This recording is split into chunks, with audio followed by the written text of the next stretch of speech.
The Indians are badly in need of a win, especially to start a series. They've dropped 4 straight openers to start the 2015 season. It begins on the mound, and that hasn't been the problem. The offense needs to start busting out. The Tribe will try to break through with the bats on the south side of Chicago next on Sports Time Ohio.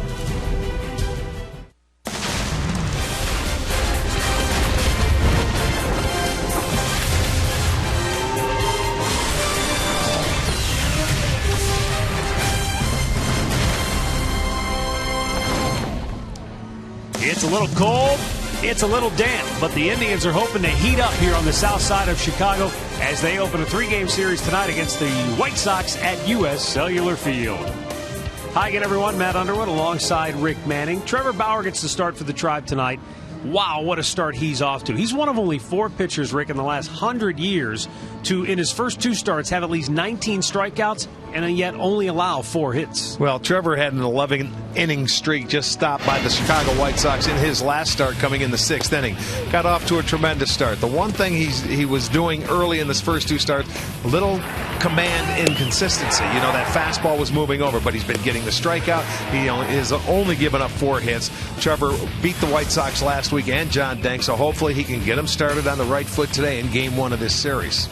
Well, the Indians are hoping to continue to have some success against John Danks, and if they can do that, they get off to a good start. They need a win in a series opener. They're yet to do that so far this year. When we come back, we're going to try to figure out what's wrong with the Indians' slumbering offense when we continue here from U.S. Cellular Field in Chicago.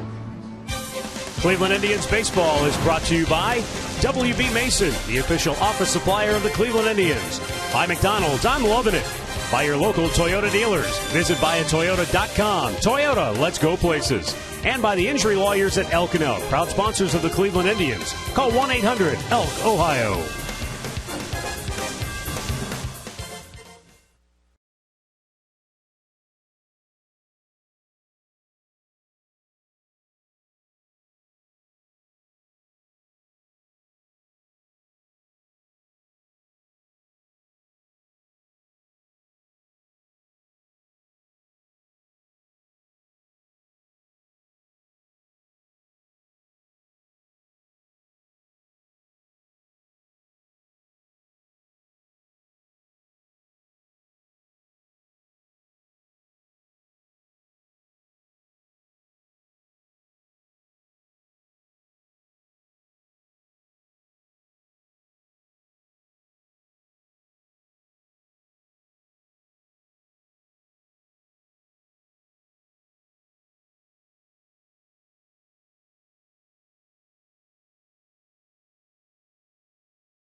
As we approach game time here at U.S. Cellular Field in Chicago, Indians and the White Sox beginning a 3-game series here tonight. Matt Underwood, Rick Manning with you. Let's go downstairs to Andre Knott.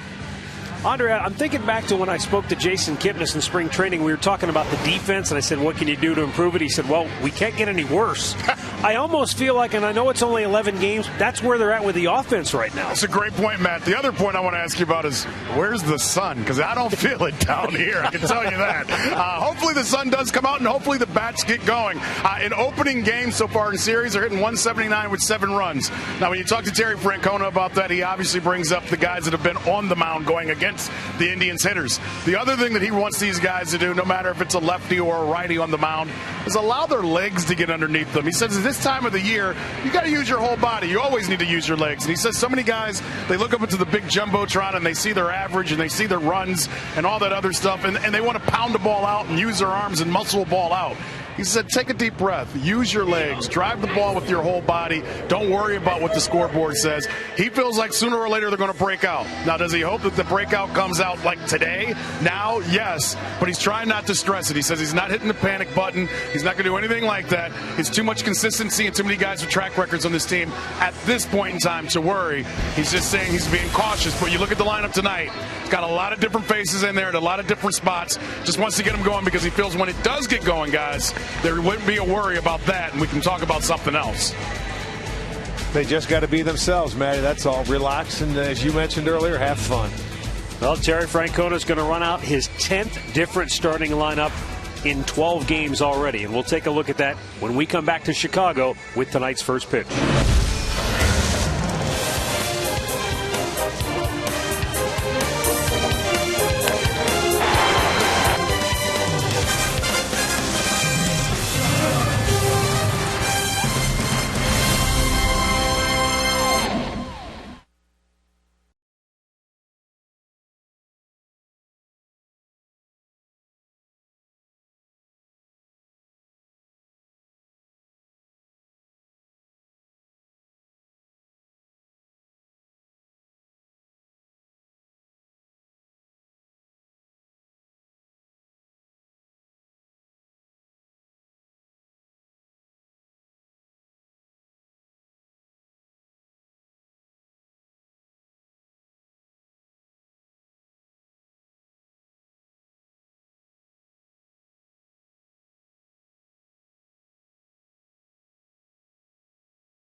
All right, ready to go here at U.S. Cellular Field in Chicago. Let's take a look at the Indians starting lineup presented by Progressive Insurance for manager Terry Francona.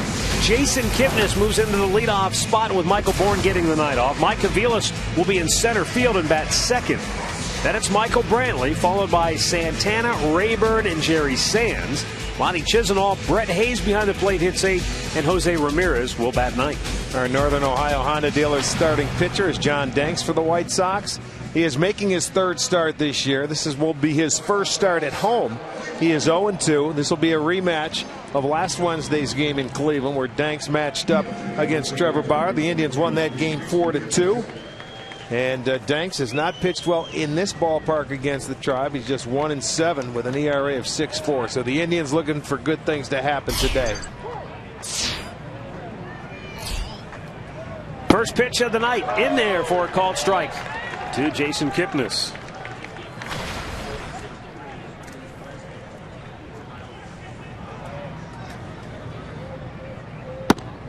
Low and inside, 1 ball, 1 strike.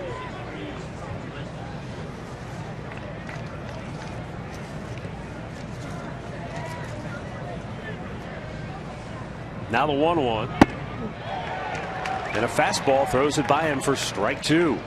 Yeah, Danks a fastball changeup guy. He's probably more effective against right-handers than lefties, although in the first 2 starts everybody's hitting 325 off him. Lefties are hitting 333, righties 321. So he has to hit his locations, try and keep the ball off the center of the bat, keep you out in front.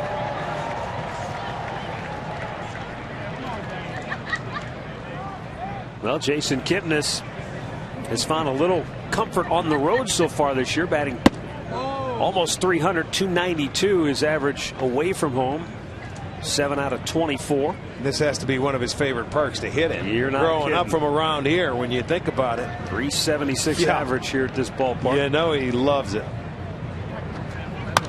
Out of play.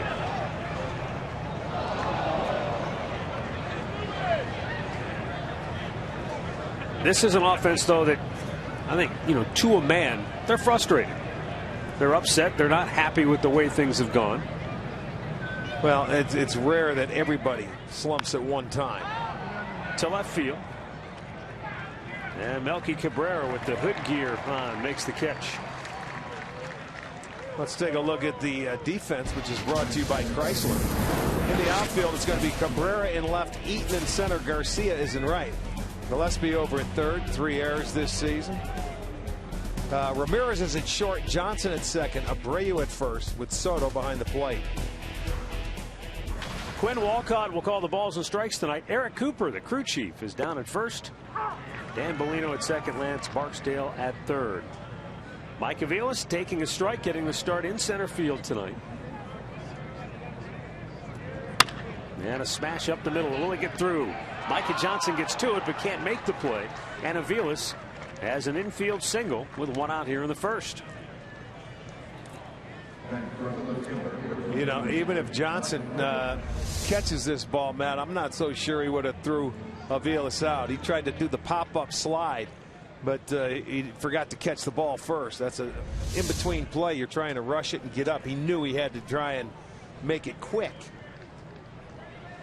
but a little too quick. Now here is Michael Brantley.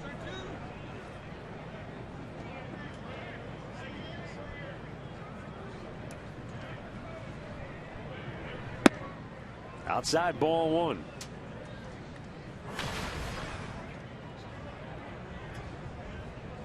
This is where the Indians have had their biggest problems offensively so far this year. It's when they've had men on base.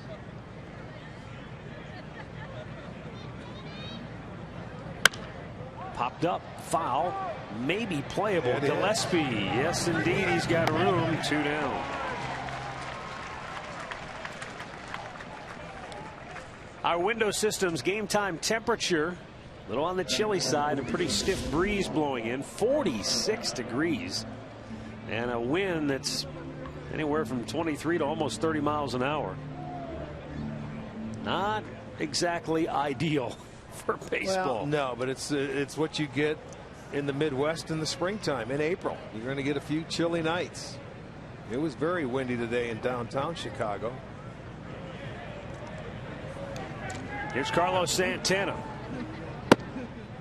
Santana takes. It's a called strike.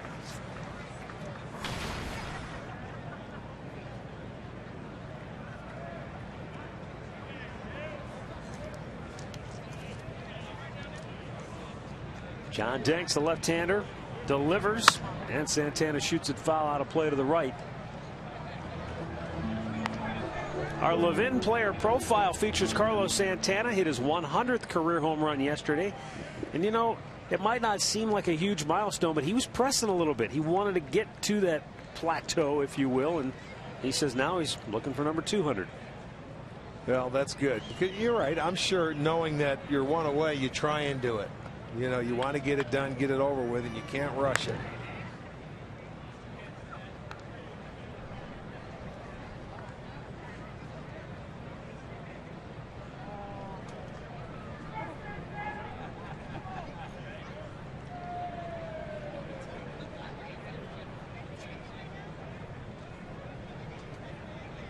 Now the set on the 0-2 with Aviles at first.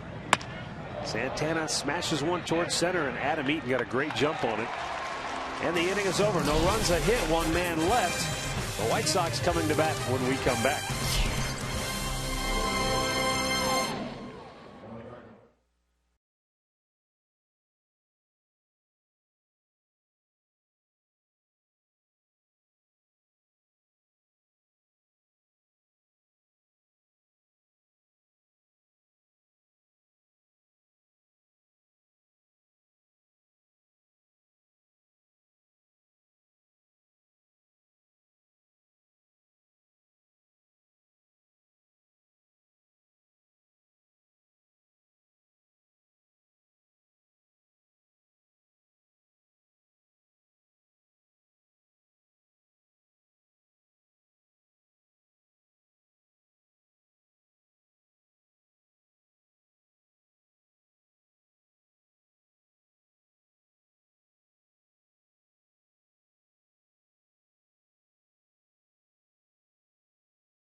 Back here in chilly Chicago, Illinois, Indians, White Sox. Let's go to the bottom of the first, and here are the starting nine for Chicago under manager Robin Ventura, presented by Toyota.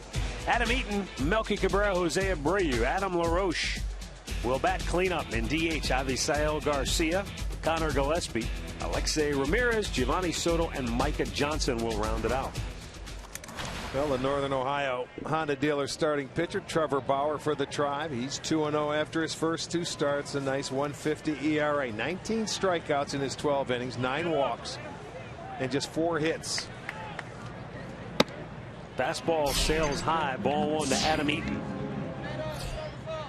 Eaton hitting just 136 to start the year. Yeah, you know, you look at, you talk all about the Indians offense. The Sox are hitting 238 as a team to 221. They've scored 38 runs to the Tribe's 35. A lot of teams struggling to score.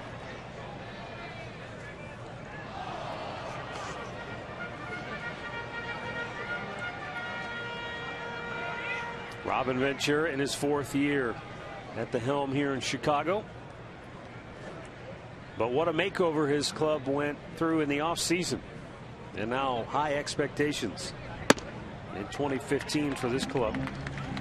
Yeah, they added quite a few. I think 12 players on this roster were not here last year, including the guy on deck, Melky Cabrera, Adam LaRoche with the beard. Well, Bauer walks the leadoff man, Eaton. Let's take a look at the Indians defense, brought to you by Chrysler. Behind Bauer this evening, Brantley will get the start on left. Mike Aviles in center field, second career start out there. Sands is in right. Chisenhall and Ramirez on the left side. You've got Kipnis and Santana on the right side with Brett Hayes doing the catching.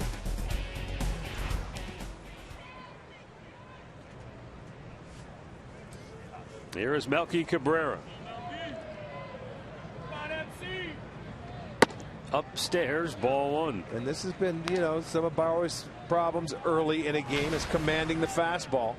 And he was the first to tell when I think he talked to Andre last week and said, total different from spring training. He could spot his fastball, throw strikes, and we're getting a lot of hits. And I wasn't walking anybody. Now I'm walking people and not getting hits, and I'm getting a lot of strikeouts. Not that he's trying. He's trying to be aggressive, get out there and throw strikes, pitch to contact.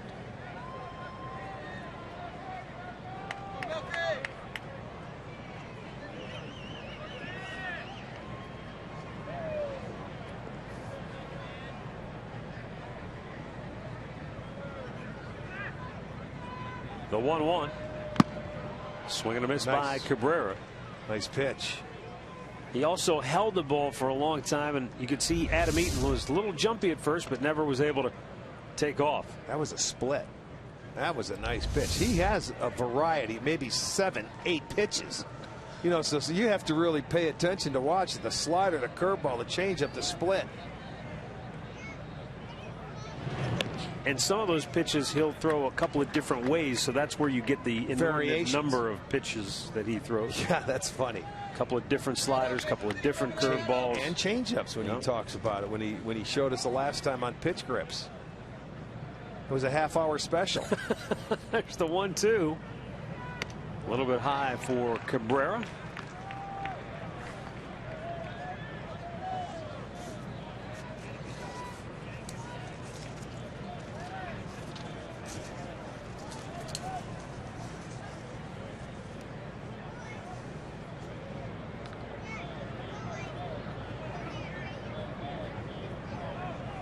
Eaton bluffed to move towards second. Very close pitch. Well, I expect to see him running here on the full count. Take a look at this pitch, the changeup on our Nissan pitch tracker. Good pitch. It was out of the zone, but the fish weren't biting there. He thought he'd get a swing, but no, Cabrera did not. I expect him to run here. And they draw a throw. Eaton back with a dive, but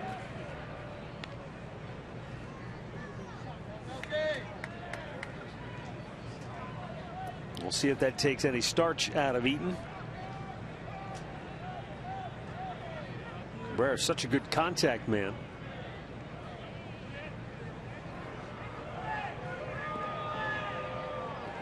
He's a career .291 batter against right-handed pitching.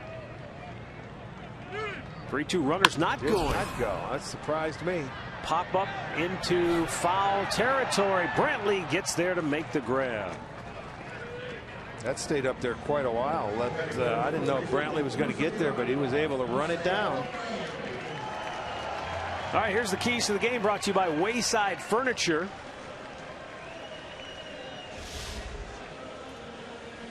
Be nice for the Indians to get that first win of a series. They haven't had one yet. And the guy at the plate is the guy that can do a lot of damage, Jose Abreu. You want to limit his opportunities in situations where you are forced to pitch to him. Yeah, the guy behind him will dictate that. LaRoche is off to a pretty good start. He has 3 homers and 8 RBIs. But first. This is the guy you're careful with all the time. There's no one way you get him out. He's that good of a hitter. He makes adjustments on the fly. Saturday against Detroit, hit his second career grand slam. One of 3 hits on the afternoon. That was in their rout, wasn't it? Yeah, that they beat the Tigers. And then yesterday, the Tigers returned the favor. They sure did. Abreu lines it to right field, a base hit. Eaton will stop at second. Sands got to it quickly. Look at the serve. He just served that ball to right field. It was on his mind. He was not going to try to do anything but go the other way. Watch how he just flares it that way. Here comes a good fastball in. Bauer wants him to try to pull the ball, but he was dead set on going to right field and just slaps it that way for a base hit. Great job of hitting. I'll be honest, as good a hitter as he is, I'm surprised he offered it. It didn't look like a good pitch to even do anything with. It was programmed to go to right field. He wasn't that was it. That's why he swung at that pitch. That's what you do as hitters. This guy can hit it out of the ballpark and hurt you. That's what a lot of the Indians hitters and other hitters around baseball got to do. Just take your singles. Here's Adam LaRoche, and the Indians shift 3 on the right side against him, and he takes a strike. LaRoche, like Abreu, has hit 3 home runs. Yeah, he's got a good eye at the plate. He has power, but you can get him with a high fastball. He will chase up top. Swung on and missed. 93 above the belt.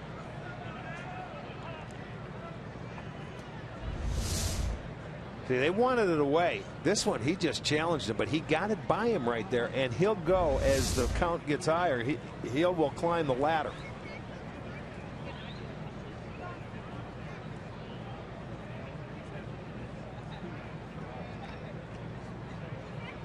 Bauer taking a long time to 2-strike pitch. He did go up the ladder, but LaRoche. Yeah. Well, an interesting defensive alignment. Ramirez is going to take any throw on a double play ball because now Chisenhall at third is in the hole. He's got to stay there close enough to third with Eaton on second base. Down at the feet, LaRoche dances out of the way. Otherwise, could have been bases loaded. Good stop by Wallace.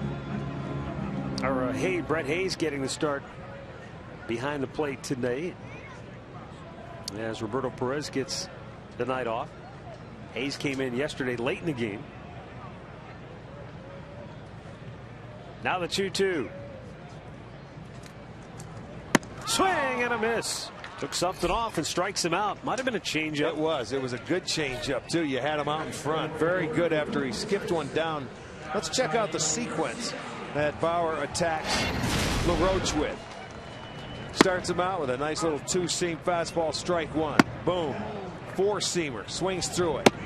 Tried to get him to chase. He did not. Down and in. Now he comes back with a great change right there, down and in. Gets the strikeout. 2 outs. So with 2 down, Avisail Garcia to the plate.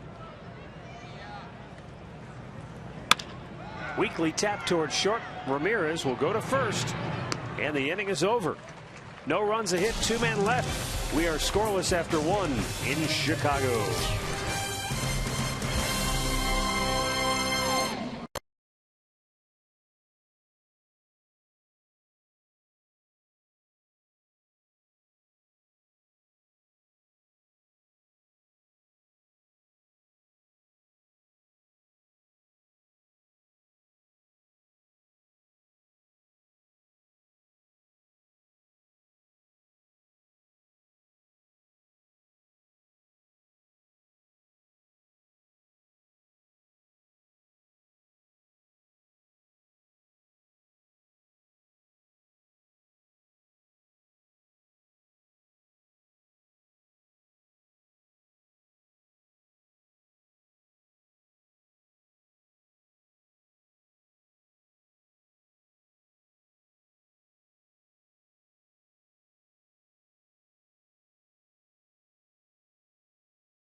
In 2015 with the MLB.com ad bat on your smartphone or tablet.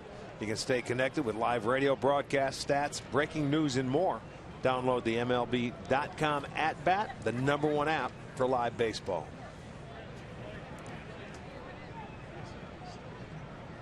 John Danks delivers to Ryan Rayburn, a first pitch strike.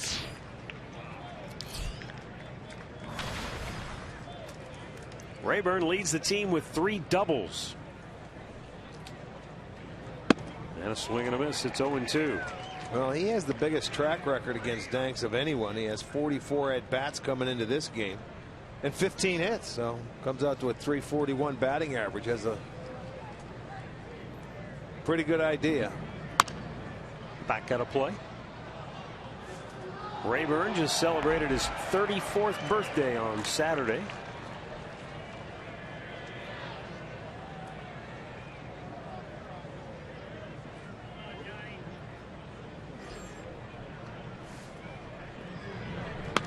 And a foul back out of play.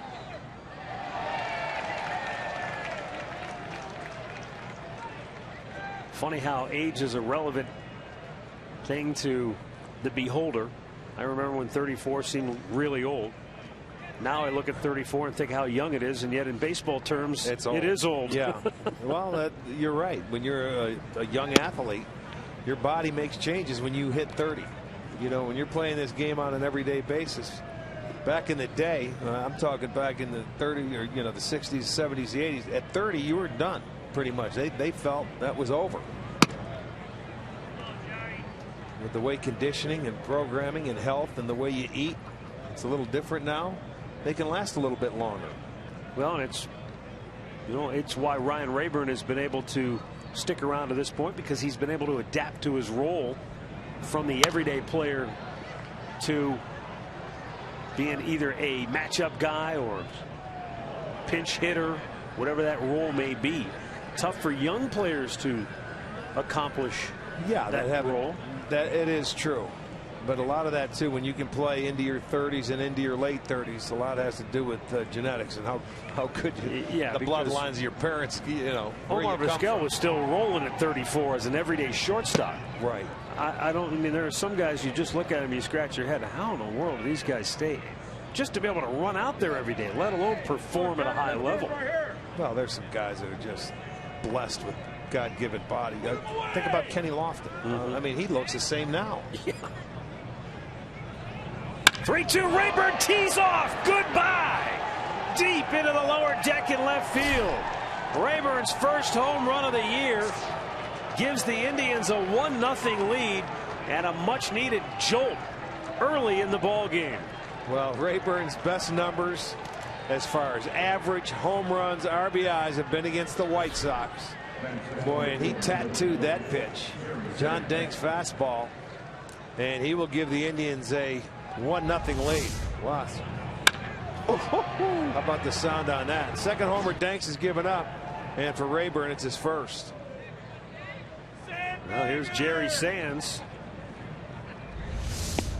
as he takes down low ball 1. Sands serving as the DH tonight. Well, the trend continues. It's a solo home run, but it gives him the lead. Something that they want to do, play from in front. And we've talked a lot about, hey, if you get your pitch early in the at-bat, get after it. Here's a case where, not that he didn't swing early in the at-bat, but as the at-bat went along, he gained the upper hand on Danks and absolutely crushed that ball.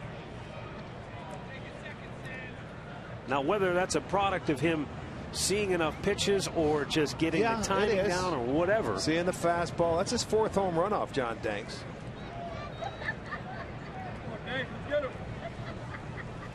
Now the 1-2 to Sands.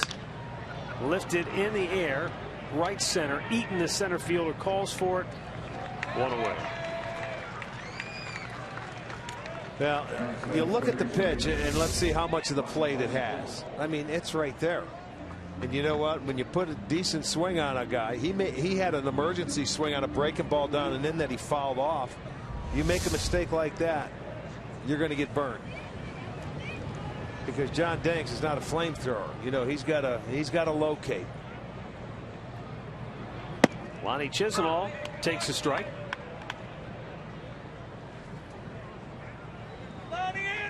Well, the Indians have 6 guys in the lineup tonight.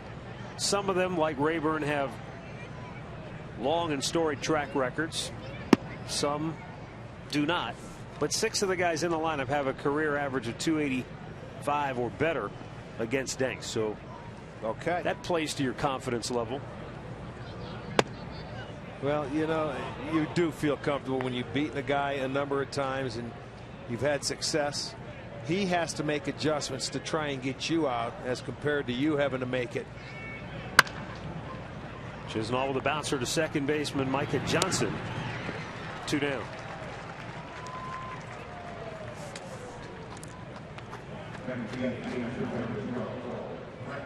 It's going to bring up Brett Hayes, who gets the start tonight. Got it at bat late in yesterday's game. And a lot of times you'll see managers do that if they're thinking about starting a guy who hasn't played a lot the next day. If the game dictates, they'll try to get him at bat late in that game just to. Yeah. Well, and when you think about it, Perez has played at every game, you know, since went down. Gomes went down. And you think about this series. Let's give this kid an at-bat against the left-hander because you've got Noesi tomorrow night, and then you turn around and you've got a tough day game here going against Samardzija. And Perez will probably catch both those, getting after it. So 0-1 to Hayes, swing and a miss. You know, Perez is going to get the bulk of the catching, but you have to play this kid. He's got to get at bats, and you got to try and keep him as fresh as you can, even though he's not going to play a whole lot.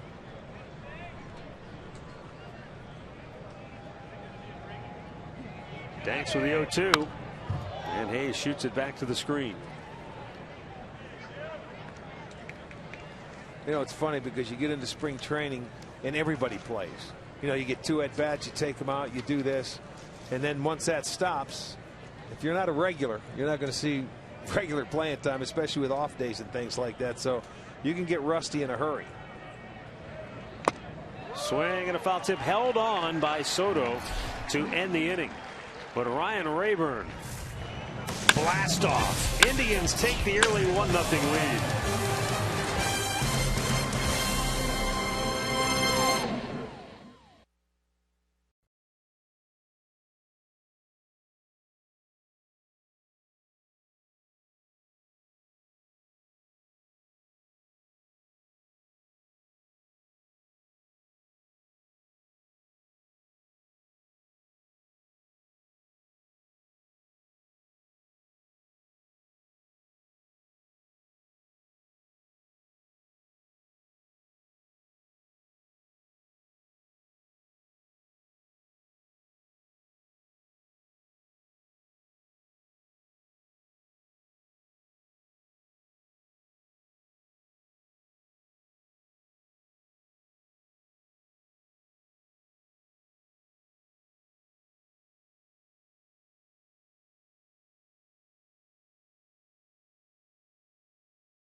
The Buick stat of the game as the Indians try to get their act together in game 1 of a series. Haven't won one yet, and in those 4 games they scored 7 runs. Well, yes, as Tito said, you know, some of it has to do with the guy you're pitching against. You think Houston, Keuchel, he's off to a good start. I think in Cleveland it was against the Tigers. It was Price. So it's been they've faced some tough guys, but you got to do better than that. Winning that first game of a series is a big deal, I think. Gillespie fouls it right back, and it's 1-1.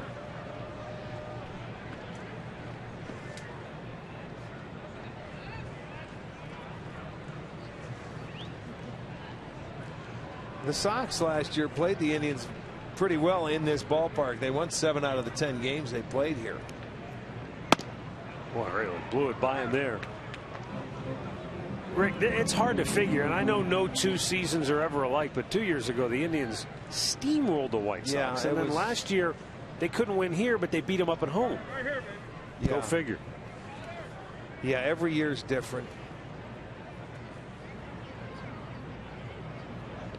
Bounced that one a good 4 or 5 feet in front of the plate.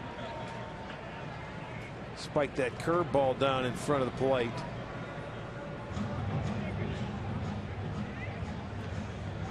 I'll tell you, the conditions that are here tonight, the wind, doesn't look like it's windy, but you can see those players, they're trying to move around, keep their hands in their pocket. It's a tough night to play.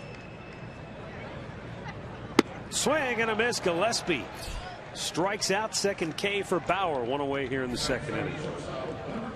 He comes back, and right now Trevor Bauer has a very good changeup. He got LaRoche on that pitch, and he gets Gillespie on it. So to the left-handers, look at that. And he has 2 of those. He's got a 2-seam changeup and a 4-seam changeup. I don't know what dictates when he wants to throw it, and I don't know if you're the catcher if you know when to call it. Because when you think about it, this has got to be Hayes' first time he's catching him. Well, he might have had him in spring training, but you're right. I mean, as far as knowing Bauer and really having a feel for him. And knowing the hitters that you're playing against right now. Ramirez takes the called strike. I've never been in a pitcher meeting before a game, but I'm guessing these are things you go over before the game. Hey, we get this guy, nobody on base, here's how we attack him. If there's runners on base, here's how we attack him. Yeah, but then there's still, when the game starts, that mind starts going, and you're going, all right, how do I get in that guy's head, you know, to get in sync with him and to call a game where he's not shaking off. You got to just, you have to work him early and see what pitches he has and what he's throwing for strikes at certain times.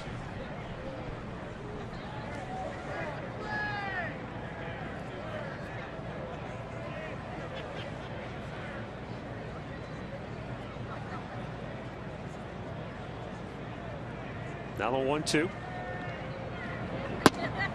You know, when you're down on the field, you're playing defense behind a guy up the middle, the shortstop, second baseman, center fielder. You get a feel of what he's throwing, and you can see what his pitches are doing. So you get caught into that game guessing with them on what they're going to throw.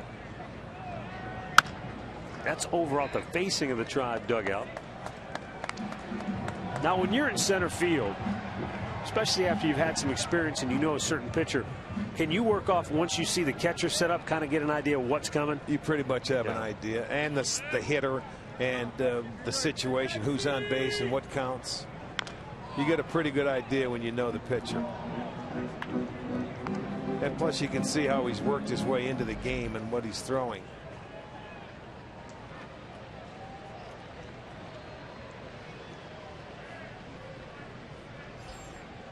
Now the 2-2 pitch. Low and a full count.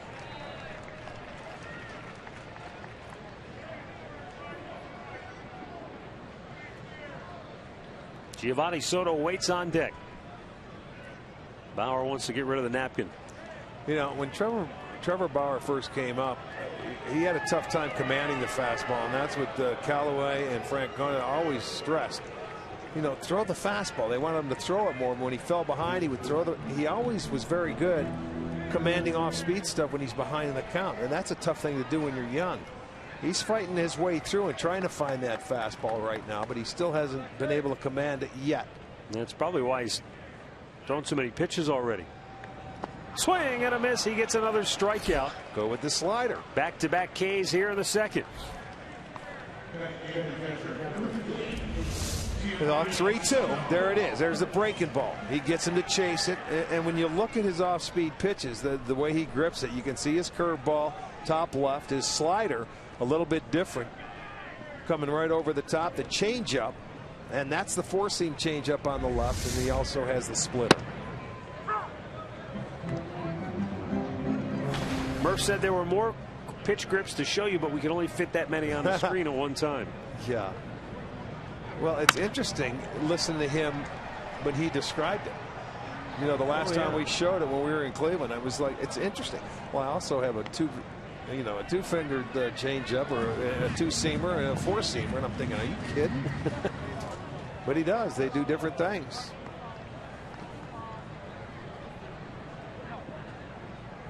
I thought he had a very enlightening conversation with Andre the other day before the ball game at Progressive Field. He's having more fun now, and he said, he told Andre, I'm not sure that was always the case in the past, but I think he's enjoying coming to the park and getting ready, being around his teammates now. Yeah. Once he got out of college, it was fun in college. When he got to pro ball, it's a job. I mean, and I don't mean it in that sense. I mean it's an everyday grind for a lot of people. Well, yeah, their expectations.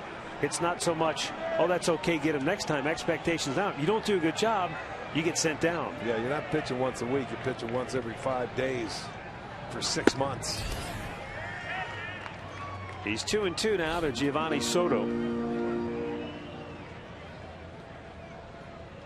Well, and you have to remain patient. He's still a young man, and he's learning every step of the way. Low and away, full count. You got to like him, though. He's a good kid. And the only drawback for him so far is he's gone to full counts and a lot of hitters early. Yeah, but he's a guy that's not afraid to throw pitches, and he won't back off. Swung on and missed. He came right back to it. That shows the confidence and the persistence he has as he strikes out the side here in the second inning. 1-0 Cleveland as we go to the third.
Mowing them down here at the outset. We go to the third inning. Jose Ramirez batting ninth will lead off for the Tribe.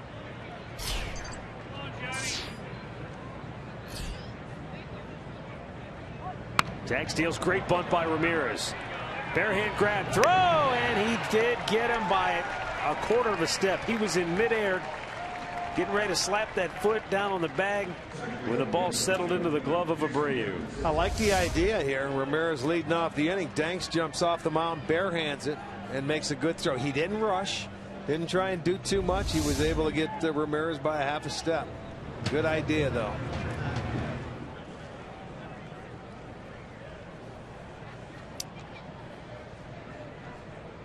They'll bring up Jason Kipnis, who flied to left his first time up in the leadoff spot tonight. Bouncer and a hot smash to first. Abreu recovers. Danks, close play at first, and he just did beat Kipnis to the bag. Yeah, he got down the line very well. Jason was motoring. And that little bobble by Abreu, boy, it was bang bang at first base. That was even as close as Ramirez, maybe even closer. That ball was hit right on the nose, and here goes the flip, and here comes Kipnis, here comes Danks, and he just beats him.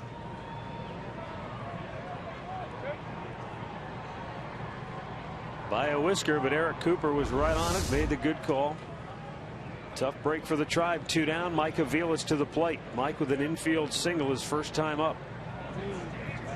And it's upstairs. Ball 1.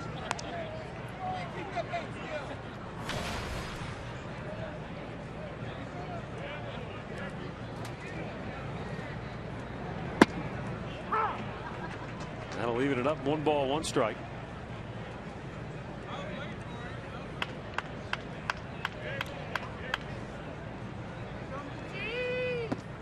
We're seeing typical John Danks tonight. The 30-year-old doesn't walk people.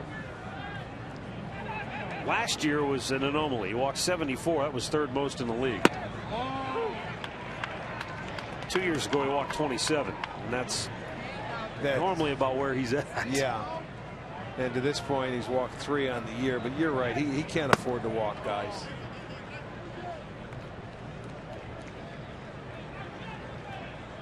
But I guess it's also understandable as your velocity declines bit by bit, you start to maybe get too fine at times. Start nibbling a little bit. He walks Mike Aviles with 2 down to keep the inning alive. And it will give Michael Brantley a chance. Brantley fouled out his first time up.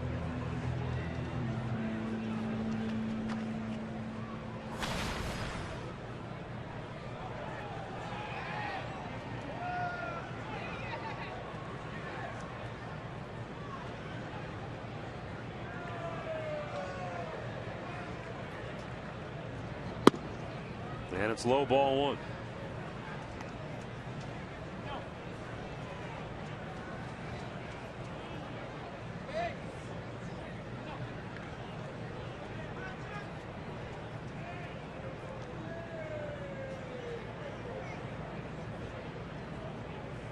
One-0 pitch.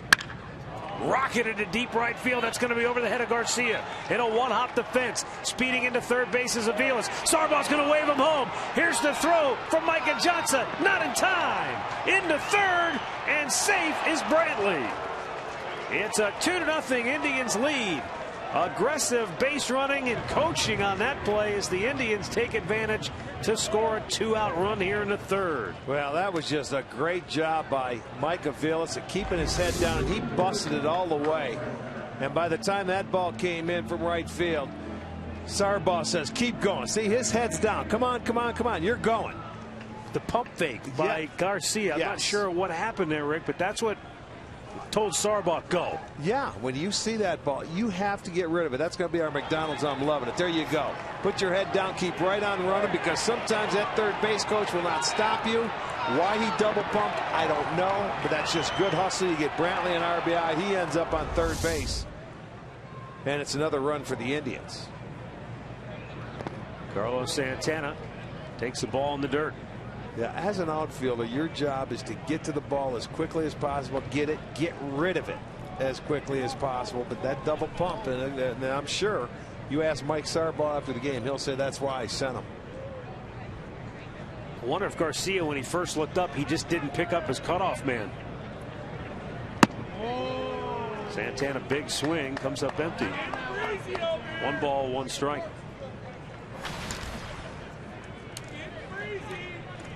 Well, the Indians have scored a run in back-to-back innings. 2-out walk. John Danks, you said he doesn't like to walk many. Well, he made a mistake there. Well, especially when you see this happen from time to time where a pitcher gets ahead, and then instead of staying aggressive, they try to make the perfect pitch, and you just get maybe too fine, and a hitter with some patience lays off. Next thing you know, Aviles draws that 2-out walk, and Brantley brings him home. Brantley had a nice swing at that ball. He stayed back on it beautifully. And remember, as we mentioned at the outset of our telecast, the Indians, or maybe we said it in the pregame show, I forget, they're dead last in baseball with men on base coming into tonight's game. So that was a big hit for Michael Brantley to drive home Mike Aviles, and the Indians lead is 2-0.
On this chilly evening to stay tuned later in the game for Miller Time, brought to you by Miller Lite.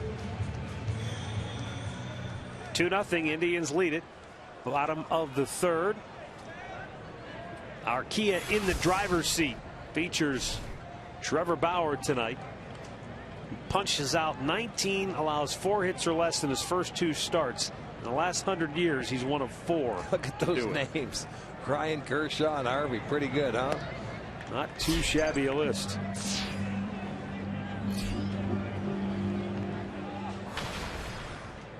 Well, after they got him the 1 run, he was able to come out and strike out the side. Right back up the middle off the bat of Micah Johnson. Shut him down this inning. Bauer almost snared that as it went up the middle, but couldn't quite get the glove down in time.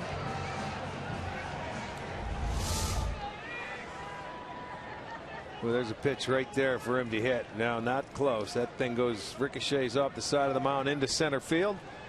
Second hit for the Sox. Adam Eaton will walk his first time up. Here's the batter. Chisenhall in on the grass at third.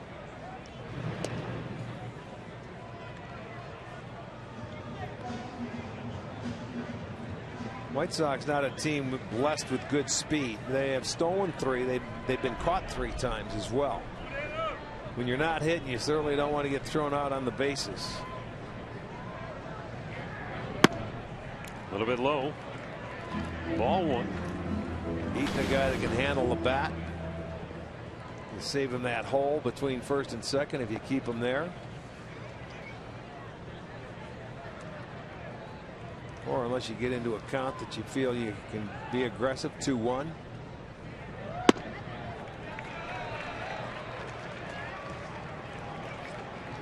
Missed with the changeup.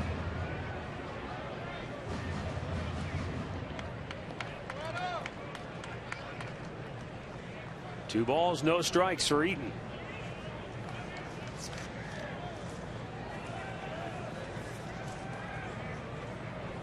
Runner goes. Throw down. Not in time. Thought maybe Johnson slid off the bag, but he did not. And so he has his second stolen base on the year. Yeah, there's a count there, a 2-0 count where you can be aggressive. The hitter doesn't have to swing if he doesn't like the pitch. You give that guy an opportunity to steal it. Hayes' throw is a little offline on the shortstop side. It short hops Ramirez. So Johnson in safely with his second stolen base. Eaton takes it, a called strike, and it's 3-1.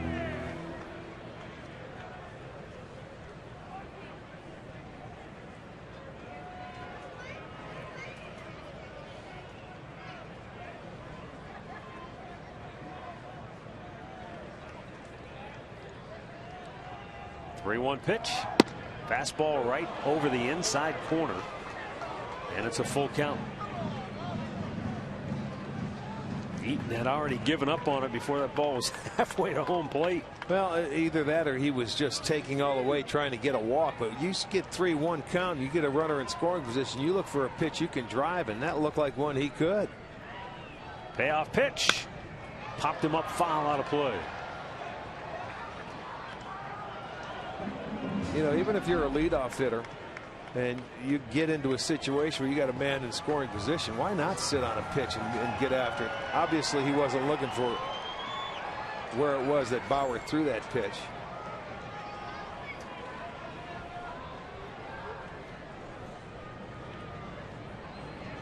Again, the 3-2. Challenge him with another fastball, and it's fouled right back.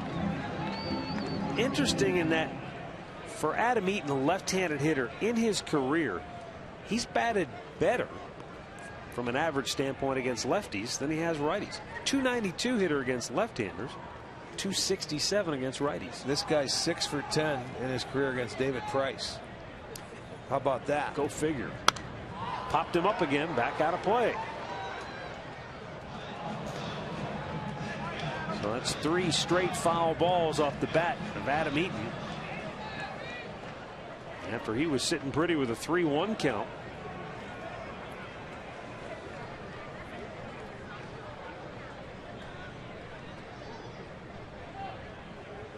Again, the 3-2. Wow. Just a bit low. He's walked for the second time tonight. Yeah, both times Bauer has walks, and it's been eaten. So he fouled off 3-2 pitches until he gets one, and that's low.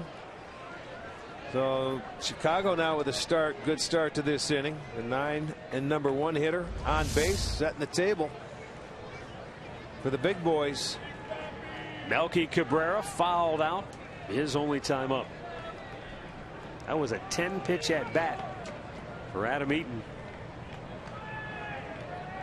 And again, the pitch count really piling up for Bauer here in the early going. Not that pitch counts matter to him. Yeah, but what it does, it limits your innings that you're going to pitch in this ball. Cabrera with a bunt attempt, and it goes foul. There's nothing wrong with that.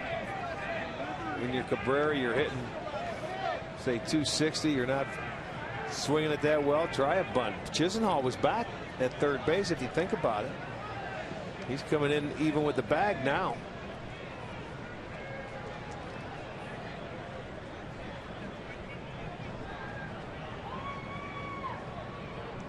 The 0-1 foul back out of play.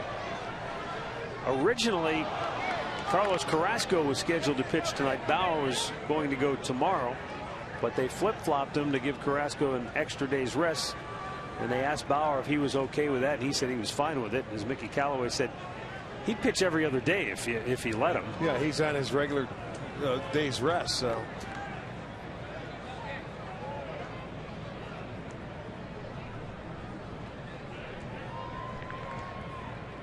The 2-strike pitch. Nicely done by Hayes. Yeah, he was trying to get him to swing at that ball down in the zone. He threw one last time. But Hayes, a good job of just keeping it in front of him, keeping the base runners. That was a curveball. They remain put at first and second. You'd like to get a nice 4-6-3 double play, but you're going to have to turn it quickly. Eaton's on first. He's got a big lead. A little bit low. Back to even now. 2 balls, 2 strikes. Cabrera has picked up a hit in 5 of his last 7 games. 10 out of 30 overall during that stretch. The 2-2.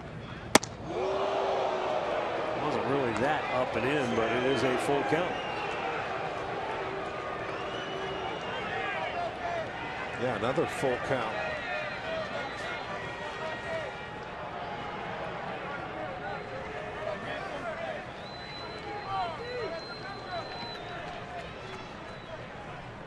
The 3-2. Hit to third. Chisenhall has it. To second. There's one. Kipnis off balance. Throw to first. Not in time. Eaton really got down on top of Kipnis, forced him to kind of throw off his back foot a little bit. I told you he's going to get down there because he's got a big lead. Santana, you play behind him at first. He can get down there. Now Chisenhall gets it over it, and that's a good throw. And that ball, I don't know if it just took a little while for him to get something on it. And Cabrera beats it out. Let's see. Terry Francona came and asked Eric Cooper, I think, to go look at this. Okay. On the play at first. It was that close. Bang, bang. So they will replay this and they will review it. Let's see if we can get maybe another angle that would give us a definitive look.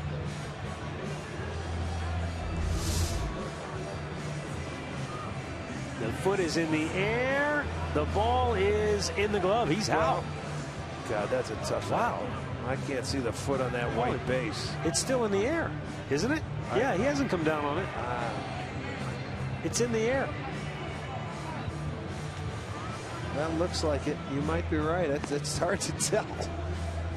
There's the ball going into the glove. And it looks like it still may be in the air. Can't tell if the heels, who knows. It's a tough angle, but they'll have other ones to look at as well. Yeah, we don't know if perhaps the Chicago home crew has a different angle, but the guys at MLB Review in New York will have all available angles at their disposal. It was that close. There's another look.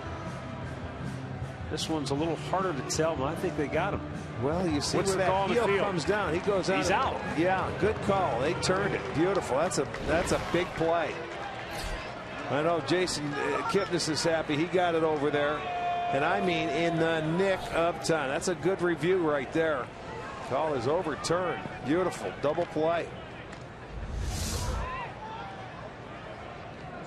Ball's in the glove, and his foot is still in the air.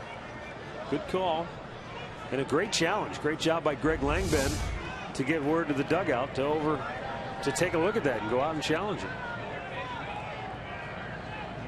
Swing and a miss by Jose Abreu. Had a base hit to right field his first time. He wasn't thinking about oppo that time. You see what he did? He served the first one on a fastball up and in. He says, if he thinks I'm going that way this time, he tried to juice one there. They picked the right pitch, break a ball down and away. He swings through it, but he'll make an adjustment. Swing and a miss. Slider down, tight, and in the dirt. And Abreu aggressively chasing after it. It's 0-2.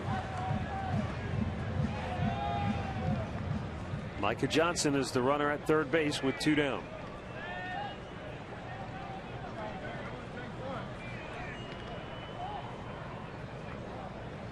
Same pitch. See if he goes 3 times in a row. Popped him up. Took the sting out of it. Ramirez, the shortstop, calls for it. And the inning is over. The Indians defense, much maligned a year ago, turns a big double play here in the third. 2-0 Cleveland.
Two 2-0 Tribe on top as we go to the fourth inning. That's the theme of the night, isn't it? Maybe they can send a couple up here.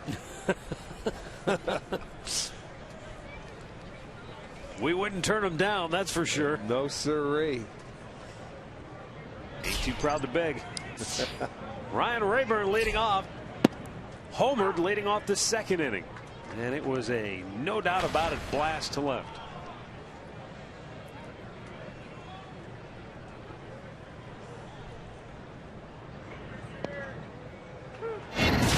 This was on a 3-2 pitch. Yeah, Danks was ahead of him in the at-bat, but he gets a fastball on a 3-2 pitch and gives it a ride. Fourth home run off John Danks by Ryan Rayburn. That was a 1-0 lead. Low and away. 1 ball, 2 strikes.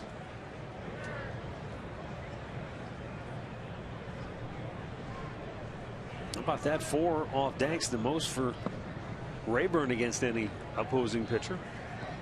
Well, the White Sox can tell you. They say, okay, any team that Rayburn's on, when he comes to Chicago or he's playing against Chicago, he'll be in the lineup. And Danks has only given up more homers to Michael Kadire. Oh, good pitch. Tied him up inside. Rayburn couldn't pull the trigger. Third strikeout for John Danks. Tonight's injury report brought to you by the attorneys at Elk and Elk. Javi Guerra of the White Sox went on the DL today. They've called up one of their young left-handed phenoms, and he'll be in the bullpen. Carlos Rodon. And the New York Mets with a couple of blows to their ball club, off to a tremendous start this year at 10-3. Jerry Sands fly to center his first time up.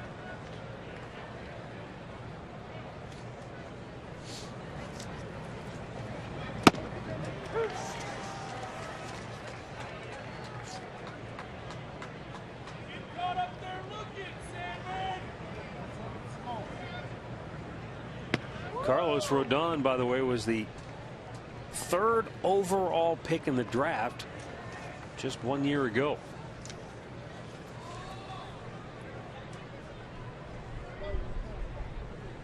Now the one on the 1-2.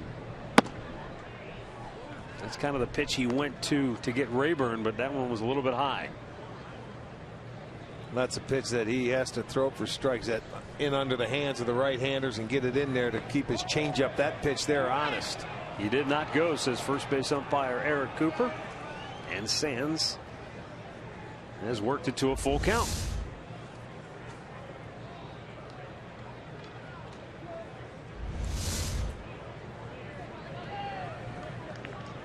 Now the payoff pitch. Swing and a miss. He strikes him out. Back-to-back Ks for Danks. 3 in a row if you go back to last inning. Well, the Tribe takes on the Blue Jays Friday. Next homestand will be May 1st, and you can save on tickets. You buy a lower box or a lower reserve ticket for that ball game by April 27th, and you'll receive 25% off. Visit Indians.com. Lonnie Chisenhall grounded out to second, his only time up.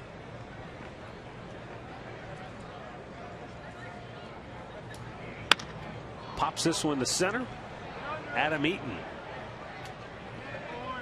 will make the catch, and the Indians go 1-2-3 for the first time tonight. Middle of the fourth, it's Cleveland 2, Chicago nothing.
Tonight has had a very good changeup. He's also had a pretty good slider. Well, he hasn't given in. He's thrown a lot of pitches to this point, but I'll tell you, he's thrown some quality pitches when he has had to. So Trevor Bauer has been able to maintain. He got out of a tough jam on a Nice double play ball last inning to get him out of that inning. That helped. Well, the double play ball gave him a chance to get out unscathed, but he still had to get Abreu with 2 outs and a runner at third. And I thought he really pitched him well in that at bat. Yeah, too. he did. Got ahead of him early with the breaking balls away and took the sting out of his bat. That's going to be foul, but that's hit a long way. Yeah, he sits up there and he sort of lulls you to sleep when that stance, little open, and you look like he's sleeping. And the next thing you know, boy, he uncoils like a snake. You calling him the modern day Cobra? Yeah. Dave Parker might come looking for you. Well, I'll tell you, he just stands up there with quiet hands and sits right up there, and the next thing you know, boom, if he gets something he likes, he strikes at it.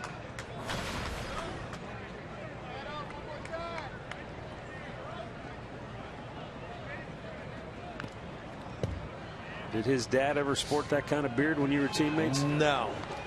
He had a mustache. No. And his is red. His dad's was black.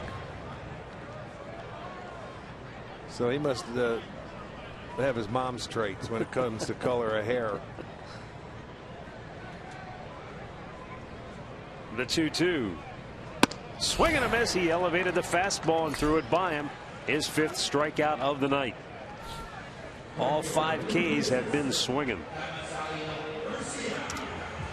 Let's go back downstairs, check in with Andre. No one has ever doubted Trevor Bauer's ability, Andre, but it's taken him a while to just flat out fit in, hasn't it? Absolutely, especially coming over from the trade with Arizona, and how people judged him. And Terry Francona said today it came to a point in time where Trevor just became comfortable here, and we're comfortable with him and some of the things he does. And now you can see the result in how he's pitching.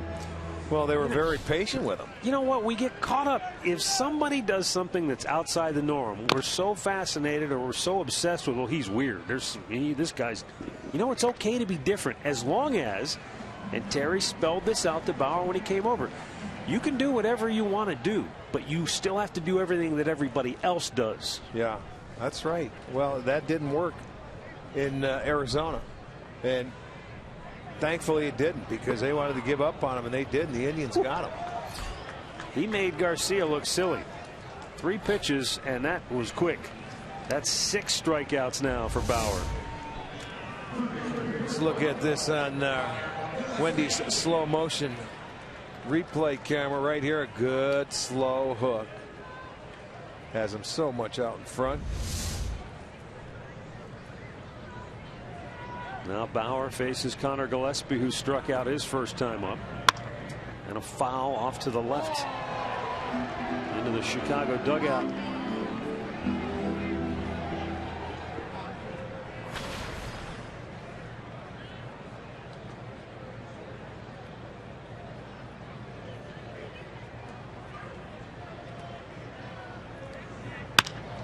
Hit pretty well. Right field. Back goes Sands. And it is off the wall, and Sands will play it. Fired in towards second. Missed the cutoff man, but no chance for Gillespie to advance. So he's at second base with 2 down on a ball that almost got out of here. Yeah, that's a chain link fence, so it's tough to tell exactly where it hit up there. But I was watching Sands go back, and I knew it was going to be over his head. This is a changeup, and you can see he got the barrel. And look over there. It's maybe about halfway up, I would say. But there's 2 outs. But he does get himself into scoring position. For Gillespie, that is his 4th double.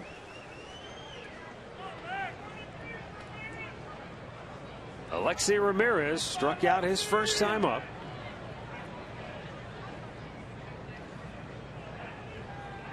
And that's foul. He hung one, but Ramirez was so far out in front of it. All he could do was hammer it almost into the upper deck down the left side. They may have to wait for the weekend for somebody to find that ball. It's so far up until they get some people up there, huh? Either that or the people that are up there are going to be frozen to their seats till the weekend.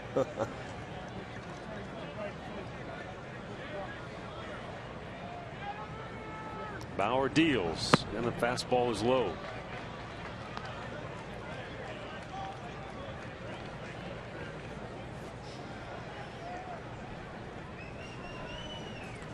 A year ago, Ramirez is off to a tremendous start. Oh, for the season. Totally different year this year. On a play to the right.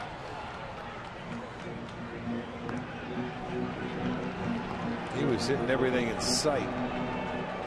And it always seems like, and it has when you go back. Look at that, 350, yeah, 200 points difference. With 14 runs batted in already. And he got off, I think he hit in his first 16 games or something like that, 16 or 17. Yeah.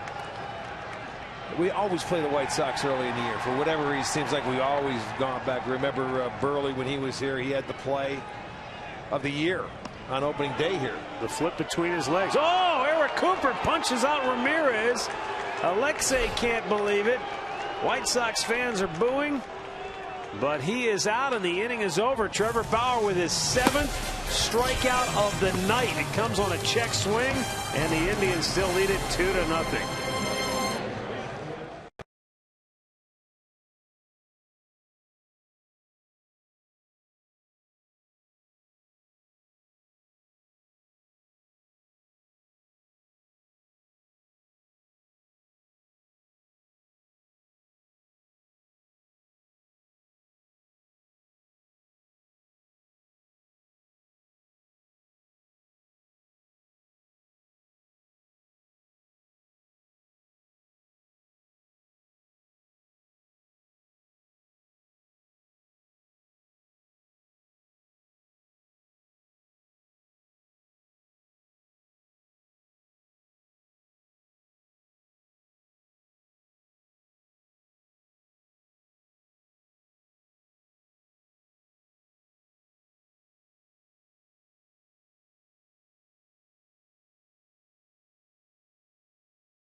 Your Northern Ohio Honda dealers. By the Cleveland Clinic. Call for an appointment today.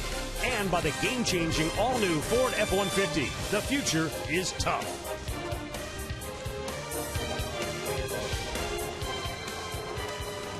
Indians lead it 2-0.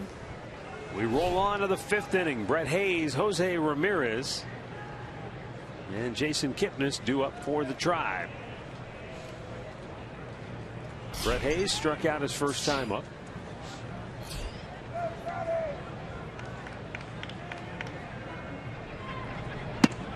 Fastball up and away. Ball 1. Well, the first time they pretty much stayed away with everything, and they got him to expand his zone going away.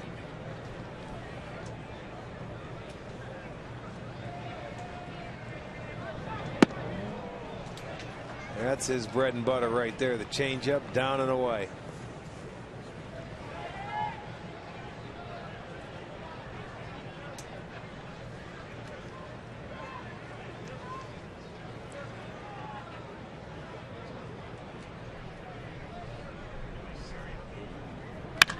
That is hammered high, deep left. Back goes Cabrera on the track. He's at the wall, and it's gone. Brett Hayes just beyond the reach of a leaping Melky Cabrera. It's his first home run as an Indian, and the Tribe's lead is now 3-0. And they continue the beat with the solo homer fest here at the outset of the 2015 campaign. Yeah, but you take it. He gets another opportunity to play today after one at-bat yesterday. He got a changeup. This one stayed up a little bit and on the plate. Cabrera went back and got onto the top part of that wall and just deflected into the seats. Hayes gets his homer, makes it a 3-0 ball game. 2 solo homers. Jose Ramirez looks at a ball just off the plate. Ryan Rayburn and Brett Hayes both powering the Indians with solo homers here tonight. And now Ramirez with a smash to third on one hop. Gillespie able to scoop it up, throw him out. Andre, what do you got on Brett Hayes? Well, so, you know, he gets it. It's funny that we just showed a picture of he and Ryan Rayburn. He goes, look, I know my role on this team. I'm going to be ready when I get called upon. The other thing is he said they had a bat yesterday was big, and he works well with the pitchers. That's why Tito Francona said he put him in the lineup. He caught some eyes because he hit well during spring training, but he can catch as well. Well, given your limited opportunities, it's always nice when you can do something to help, you know, pitch in, and you're out, right? You know, you feel a part of it, and he does right now. So now go out and keep catching Bauer.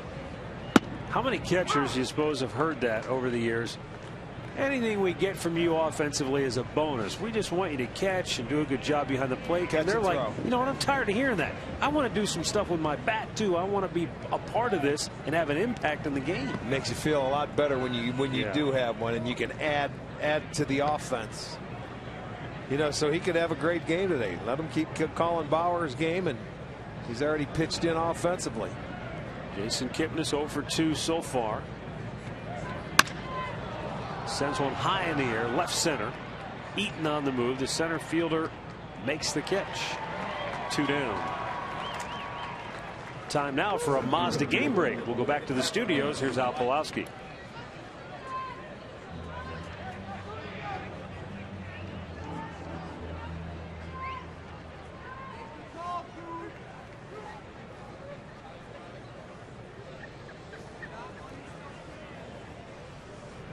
All right, thanks, Al. Here's Mike Aviles, who has singled, walked, and scored a run, and another smash to third. That one got a good chunk of Gillespie, and it'll be a base hit for Aviles. It looked like that ball might have deflected off his leg. I mean, that ball was scorched. He was playing even with the bag, and boy, you watch how this ball gets on him. Boy, did it hit him in the knee? You know, as he was bending down, it looked like it got under his glove. That ball was smashed. I think it just hit off the side of his glove, maybe. Or the wrist. Because if it hit his knee, I think I'd be down on the ground rolling around like. Well, he got a piece of it. You call it the hot corner. That'll warm you up in a hurry there, that smash. Aviles now with his second hit. He's been on all 3 times. Brantley, a 2-out RBI double his last time up. Want to send out happy birthday wishes tonight to Tara Salvo, celebrating her birthday in Concord, Ohio. And happy 30th wedding anniversary wishes to Barb and Dale Milano, listening and watching in Ashtabula. Pitch is low and away to Brantley.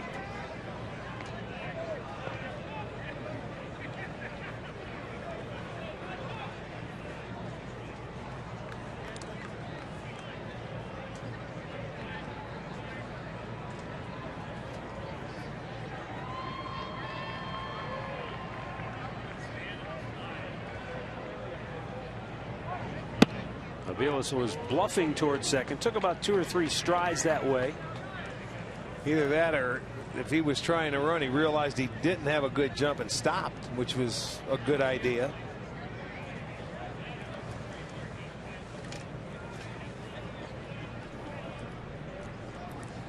I just had a flashback.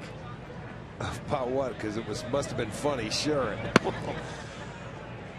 I remember being about 14 playing Pony League and trying to steal a base and get about halfway there and thinking, I don't have a really good jump.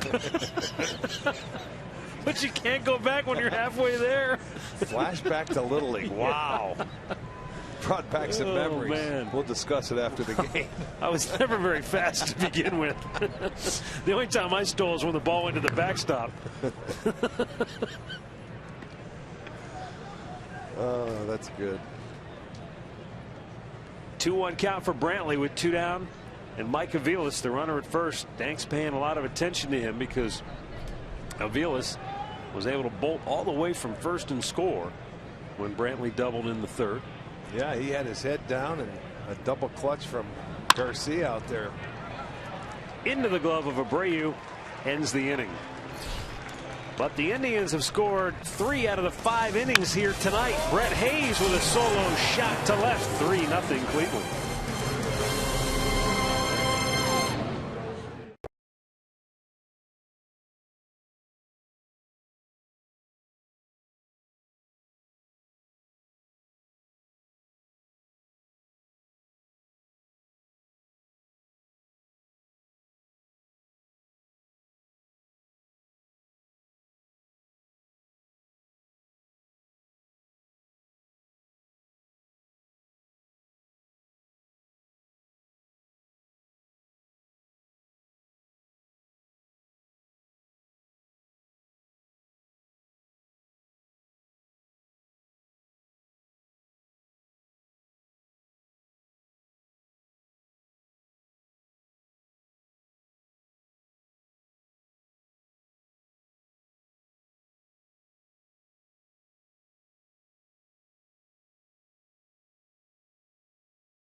Indians on top 3-0.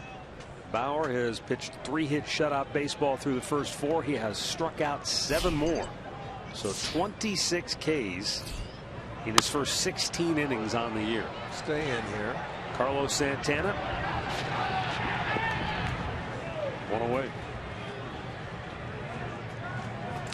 Our T-Mobile game changer, and he has changed the game for Seattle. Nelson Cruz, 3 for 6 yesterday with 2 home runs. He already has 8 home runs in his last 8 games. He's off to a tremendous start out there, and that's not an easy place to, hit home runs. But he's done a lot of his damage on the road. But boy, he continues to hit them, doesn't he? Micah Johnson showed bunt, took a strike. He had a base hit up the middle his first time up.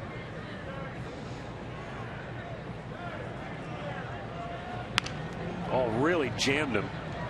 And Kipnis will flip it to first, 2 down. Well, how are the Cubs' Chris Bryant handling the pressure to succeed at such a young age? We welcome Dontrelle Willis to the team as he gives his advice to the young star. As the Tigers and Yankees open a 4-game series, can CC Sabathia turn around his horrible start with a W in Detroit, plus 6 other MLB games in action? Full highlights from across the league. That's tonight on Fox Sports Live.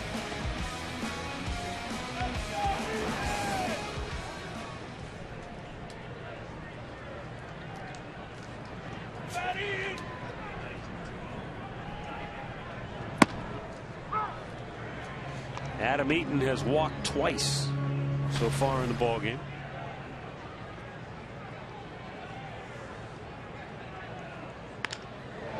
To center field. We got a guy there. Mike Aviles will make the catch. And the White Sox are retired 1-2-3. And we'll go to the 6th. 3-0 Cleveland.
issues this year, keeping a little heat on the lower back.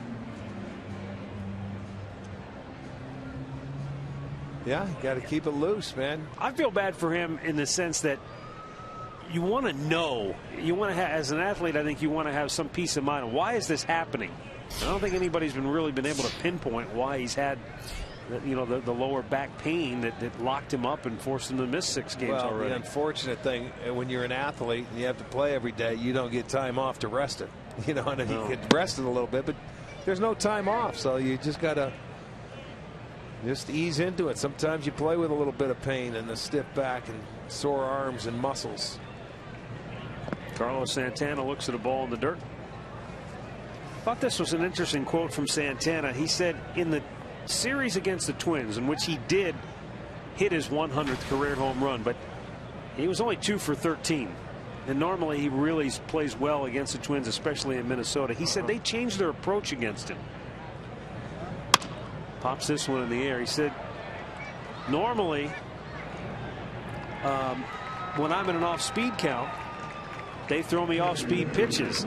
But he said when I was in an off-speed count all through the series, they were throwing me fastballs. So they were pitching him backwards. Okay. And he had to make the adjustment. He said, I'll remember that as we play them throughout the year. You got a different manager over there. You got a different pitching coach over there. So don't think that they don't look at tapes and knowing that he had success.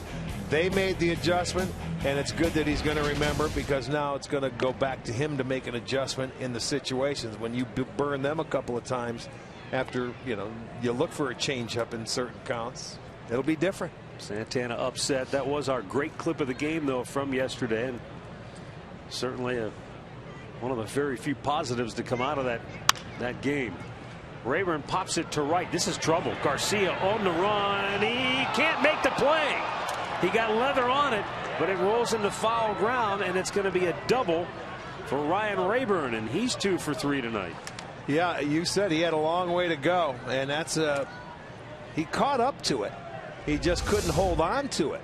It stayed in fair territory. Here comes the slide. You remember early, it hit off the heel of his glove. When you're running that far and that fast as an outfielder, your eyes start bouncing. And you think you're over there and you put your glove down, and the next thing you know, it hit off the heel of the glove. And he hurt his shoulder last year early in the year in April diving for it, and he missed the rest of the year. So you got to go for a slide there instead of a dive. He had plenty of time. He got there. Look at right off the inside part of the glove, the heel, right where the crease is. And I guarantee that ball was bouncing on him.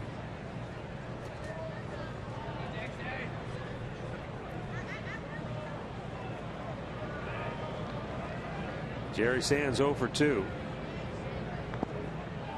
Looking at that replay, I was watching Garcia's eyes, and almost looked like he was looking out to where he was at on the field as opposed to seeing the ball into the glove. Very well could be. Getting to the cinders over there. He had enough room. But again, as you pointed out, you run that far, you start losing track of maybe where you are. You do, and you start getting on your heels. Watch his eyes, Rick. Almost looks like he's got it. He's got the ball. He's got it. Now he's going to go. Now it's out. Yeah. It never followed it in the glove. No. Jerry Sands takes another ball down low. Left-hander Dan Jennings up in the bullpen. Also right-hander getting loose for Chicago as well.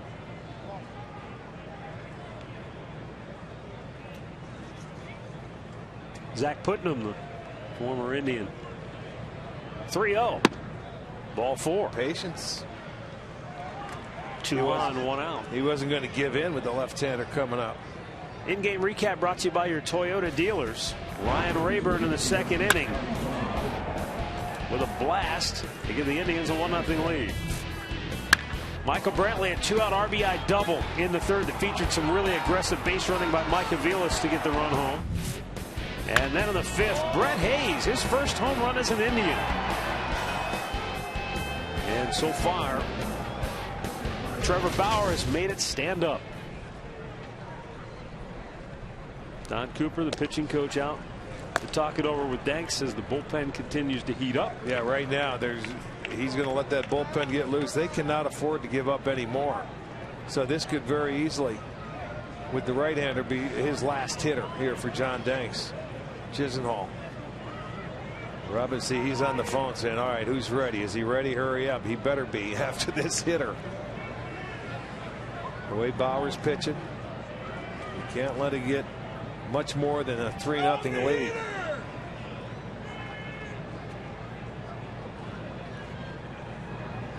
Down low. Chisenhall has grounded out and flied to center on the night.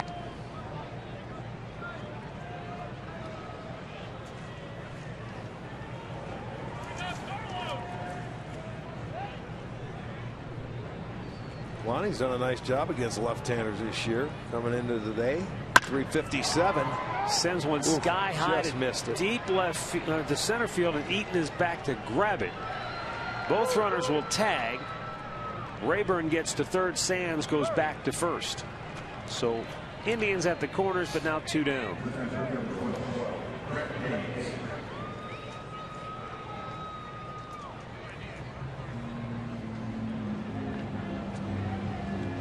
But he wants that back. Boy, just got underneath it. Well, Brett Hayes homered his last time up. The Indians catcher getting the start tonight. I'll take a base hit right here with 2 outs and add on. Pop back and out of play.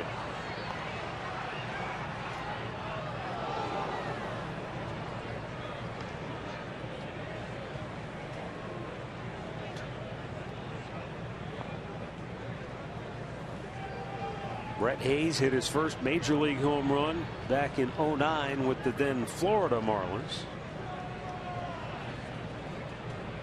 Last year with Kansas City, he hit 1 homer in 27 games with the Royals. Golf to deep center. Back goes Eaton, and he'll make the catch. No runs a hit, 2 men left, middle of the 6th. It's still Cleveland 3, Chicago nothing.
The Indians have it 3-0 lead, bottom of the 6th inning.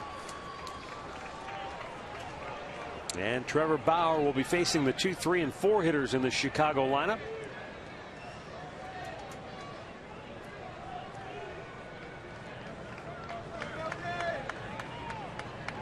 Jim told me he hit a lot of balls in a lot of places where nobody else has ever hit him before. That's true.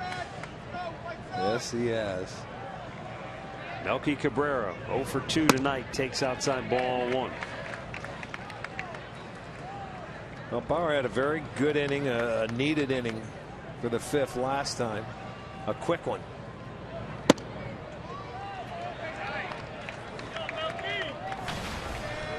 Two 2-0 as Bauer closes in on 80 pitches tonight.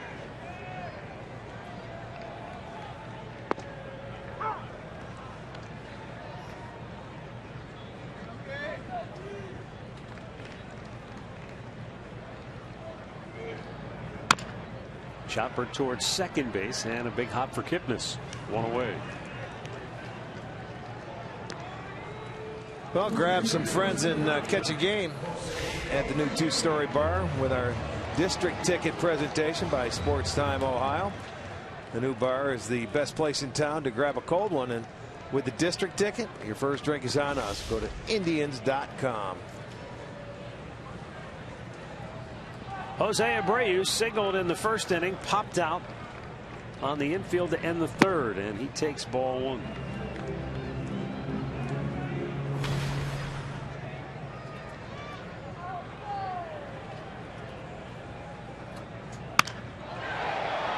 Center field, Mike Aviles, plenty of room, onto the warning track. 2 down. Yeah, it's a little too cold for that ball to carry tonight. Maybe in the summertime.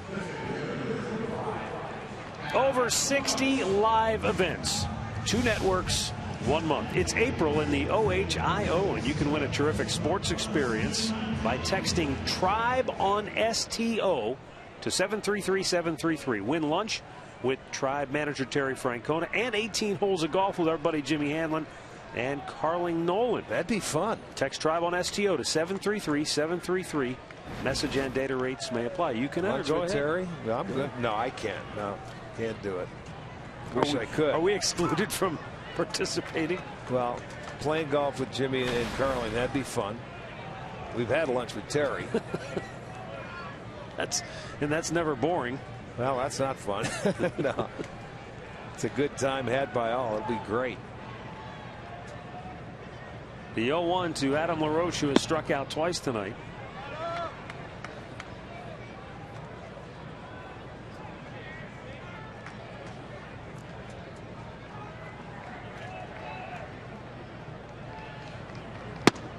Great month of sports, especially in Ohio, with Cavaliers off to a great start, winning their playoff opener. Yeah, they play again tomorrow, right? Tuesday? Yes.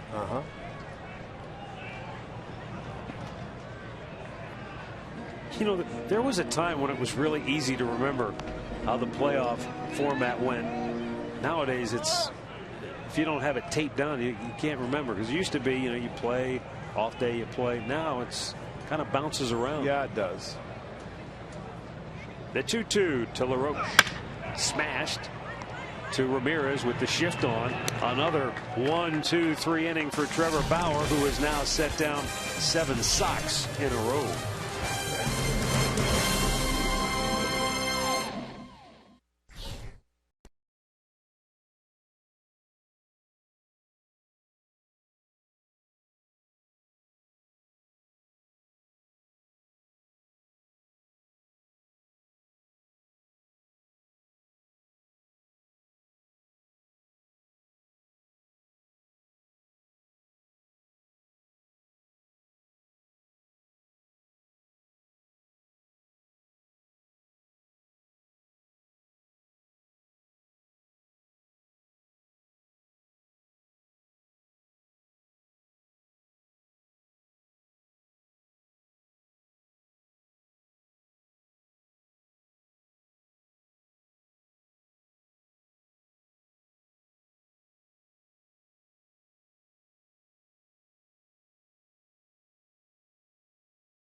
Visit mykiacleveland.com to learn more.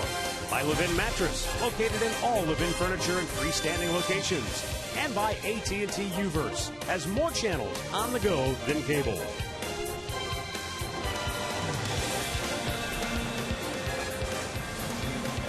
Beautiful skyline of the Magnificent Mile here in downtown Chicago.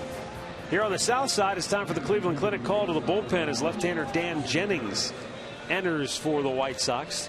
Starter John Danks went 6 innings, allowed 3 runs on 6 hits, walked 2, struck out 4, allowed a pair of solo home runs. And now Jennings on for the 6th time this year.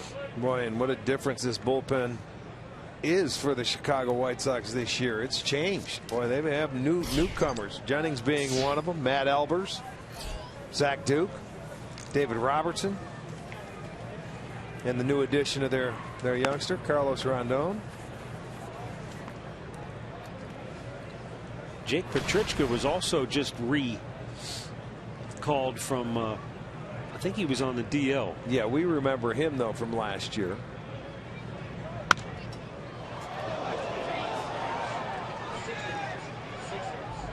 Well, I think that one of the most important, and look, the White Sox, they probably made as many moves as maybe other than the San Diego Padres in the National League, but they made maybe as many moves as anybody else in the offseason.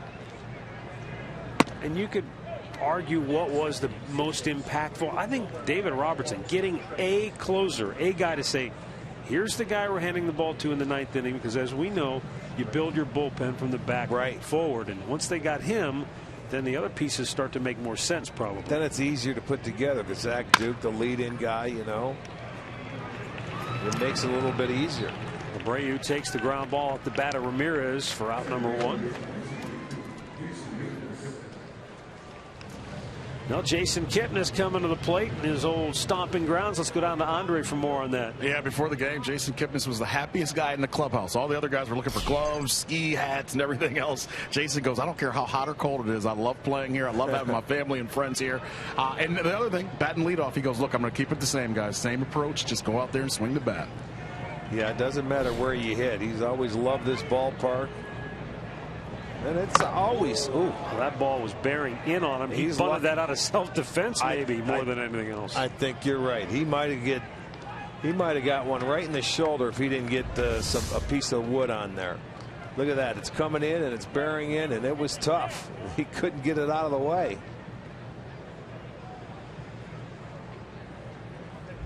Always fun to come back to your hometown where you grew up and play. Family, friends. It's exciting.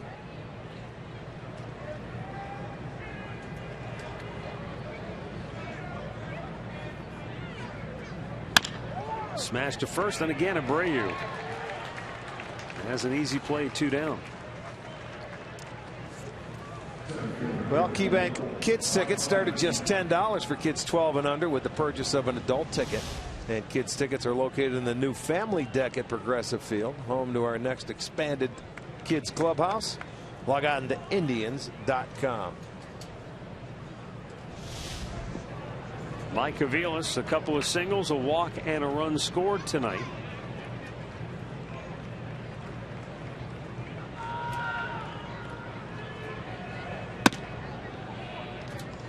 Mike's base hit in the first inning was up the middle. Micah Johnson cut it off but couldn't field it cleanly. Not sure he had to play anyway. Then in the 5th, he hit a BB to third baseman Connor Gillespie, and it just caromed off of his glove. Not into left field, so Mike doesn't have a clean single yet tonight, but he's hit some balls hard, and that ball he hit at Gillespie was smoked.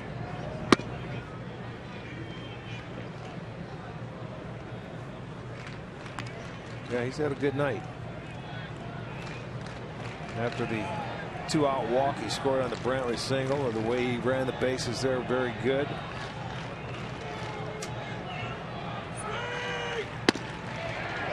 Tied him up. 2-2. Good pitch from Jennings. Still say the play of the day is that review double play turned over in the 3rd for the Indians. Yeah. That's the play of the day. That got Bauer out of hot water. Yeah. First and second, nobody out. Bang, bang. Now the 2-2. Chopped to short, Ramirez. Indians will go 1-2-3. Tribe leads it 3-0. We've reached the 7th inning stretch, brought to you by Spitzer Auto World.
Hey, coming up next weekend, Saturday, Major League Baseball returns, starting with an AL Central battle as the Indians take on the Tigers in a game you can only see on Fox Sports 1. Then it's the return of the Subway Series, Yankees-Mets. Coverage begins at 12:30 Eastern on America's home for baseball every Saturday, Fox Sports 1, and streaming live on Fox Sports Go. Aviseo Garcia fouls it out of play to the right. Garcia has grounded out, and he has struck out tonight.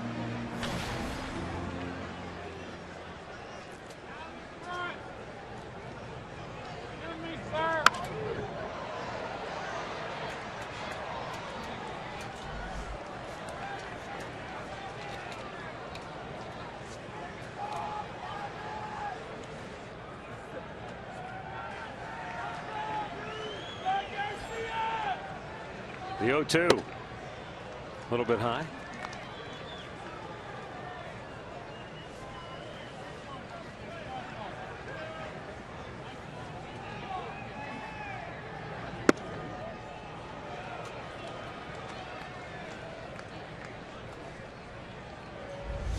This was close. Yeah, just a little bit off the outside edge. Barber might have thought he had one there. You know, as he was looking at the mound, you saw the step. Breaking ball, and it's squibbed just beyond the reach of Santana. That's too bad. Good pitch. He just did it just out of the reach of Carlos at first. Snaps a string of 7 in a row set down by Bauer. That breaking ball, it stayed inside and it stayed up a little bit, but he hit it off the end of the bat. He was that far out in front of it, but placed perfectly, so they will get a leadoff single, only their 4th hit so far tonight. Indians bullpen looks like it's about to spring into activity.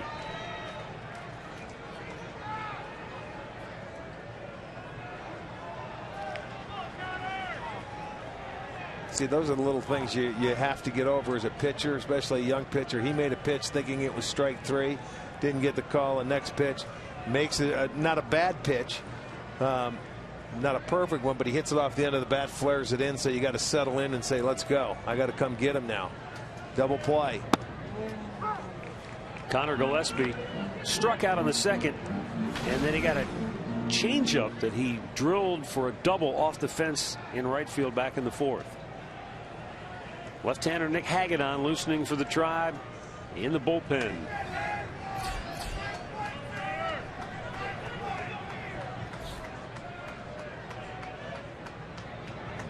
Fouled back.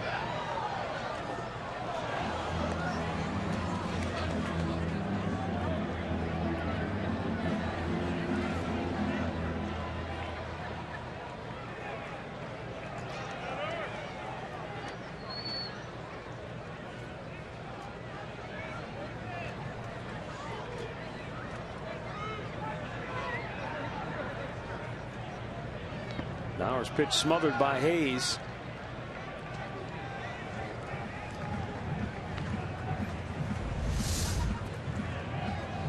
He's done a nice job tonight, just knocking balls, keeping them down right out in front of him. We haven't seen as many tonight as we've seen Bauer in the past, but he's done a good job.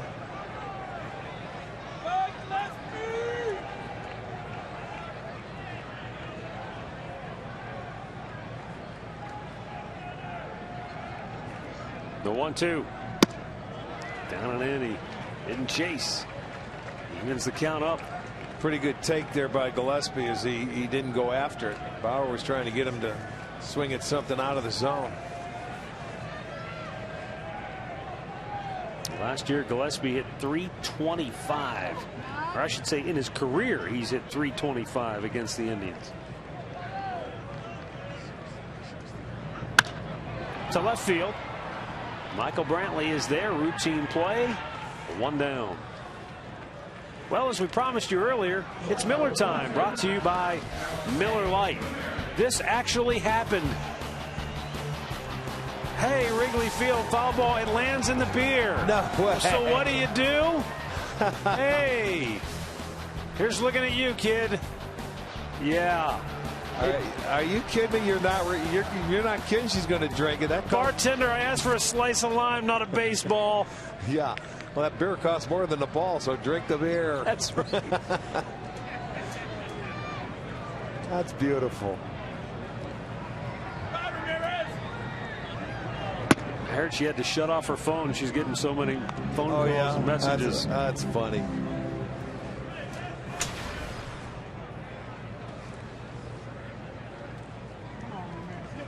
One on, one out for Alexei Ramirez.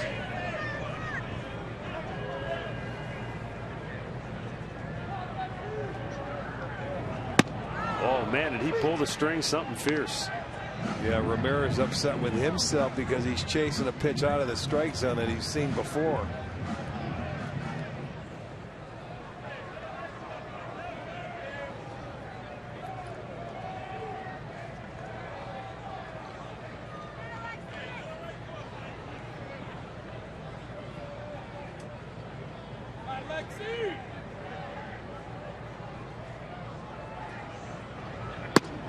A little bit low and away.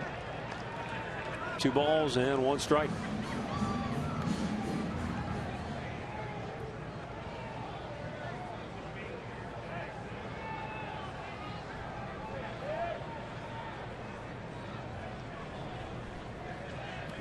Ramirez was just 1 for 12 in his first 4 games to start the year.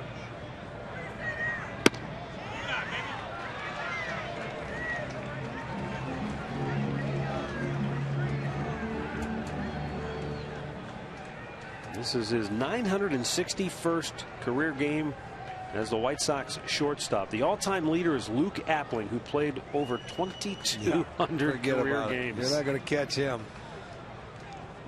3-1 pitch. Liner to left. Brantley makes the chest-high catch. He hit that ball so hard it never sank.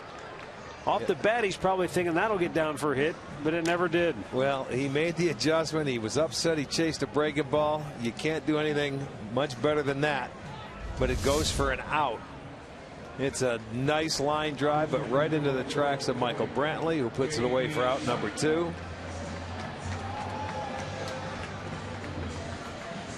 So what do we get here? Pinch hitter, J.B. Shutt. Left-handed pinch hitter coming off the bench.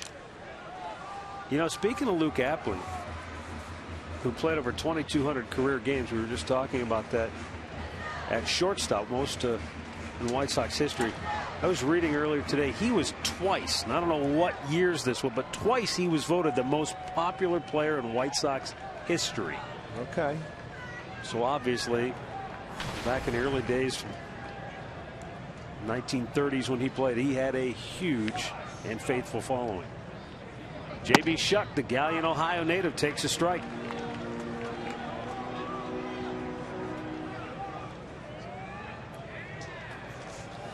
Pinch hitting for the catcher, Giovanni Soto.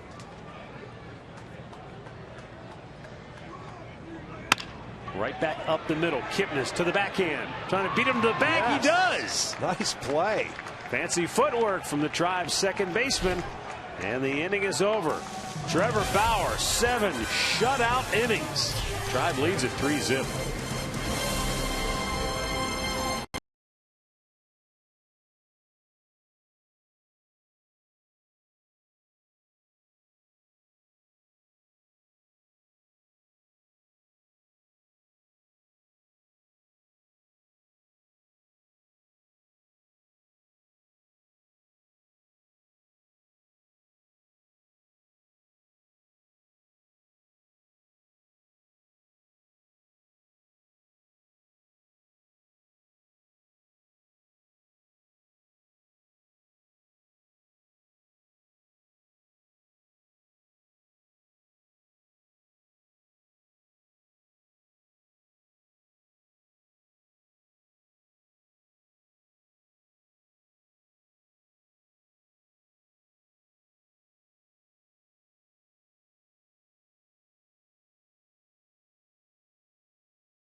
And may not be reproduced or retransmitted in any form.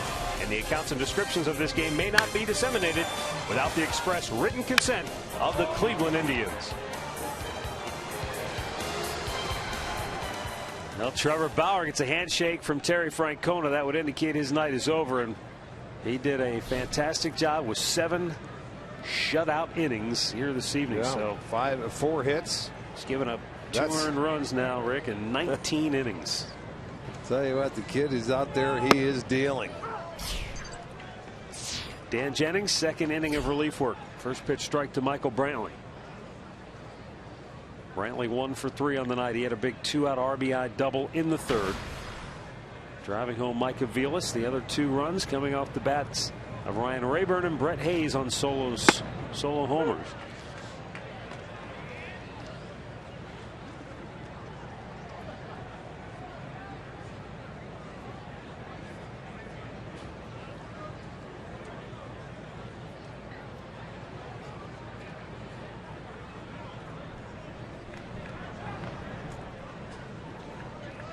Tyler Flowers behind the plate now after Giovanni Soto was lifted for a pinch hitter.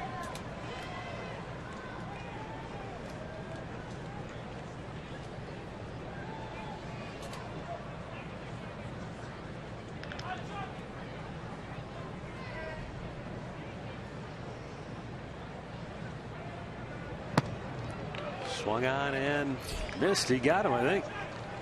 I don't like the way Brantley's kind of grabbing at his back a little bit there. 1 down here in the 8th. Time for the Hyundai in-game box score. Mike Aviles with a couple of hits, and he has scored a run. Brantley with the big RBI double that came with 2 outs in the third, and the solo homers from Rayburn and Brett Hayes. It hasn't been a deluge, but they scored early. They played from in front, and that has been, going back to the last couple of years, very good for this club. Well, it's a tough night to play, first of all, to hit, but Bauer's been Very good story. He's pitched great. A couple of solo home runs, and so far they have enough. You'd like to see another one on there if you could.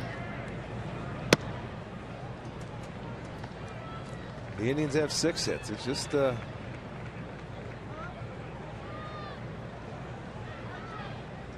a couple of doubles to go with it. This caught the outside corner.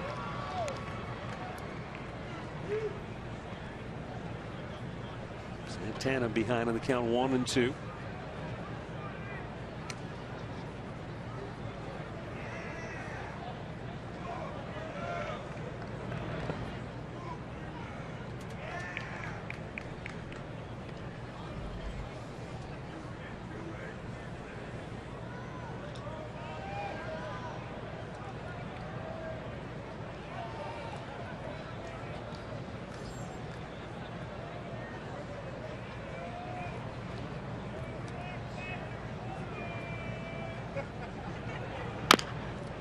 Slow chopper hit to short. Ramirez flying in.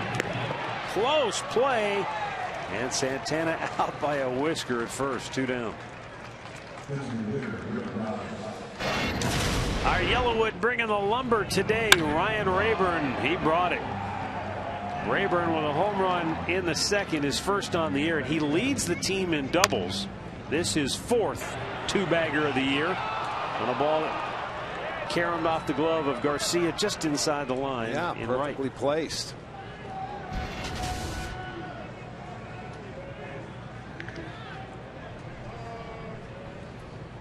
But a couple of right-handers to finish this series out.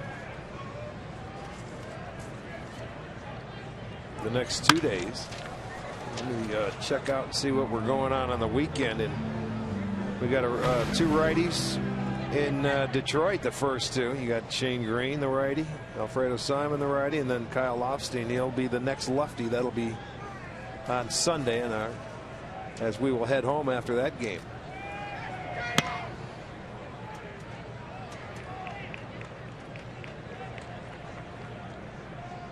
Yeah, I don't know what the mindset of a manager, in particular Terry Francona, is when you got a team that's struggling, even though it's the first part of the year. But when you've got an offense that's trying to find some traction, do you stick with the somewhat platoon combo, or do you just say, hey, Rayburn's swinging the bat pretty well right now, let's keep him in there, regardless if it's righty lefty? You know, I'm sure they'll look at the numbers and they'll see. Sometimes you do go on a gut feeling. You know, because when Rayburn 2 years ago had that good year, he was in there against right-handers and hit them pretty well too. He was just not missing fastballs that year. He was hitting everything that was in sight. I know maybe the majority came against left-handers, but he also did some damage to the righties too. But you try and get everybody going.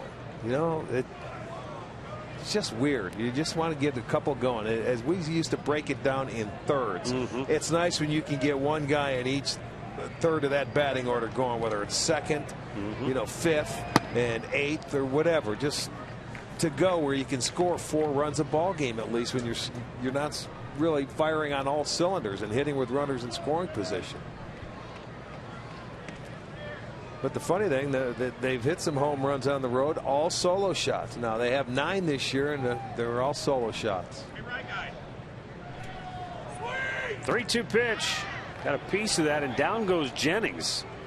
I think he just caught a cleat maybe. He appears to be all right, but certainly concerned for Robin Ventura as he looks up and sees his pitcher in a heap at the bottom of the pitcher's mound.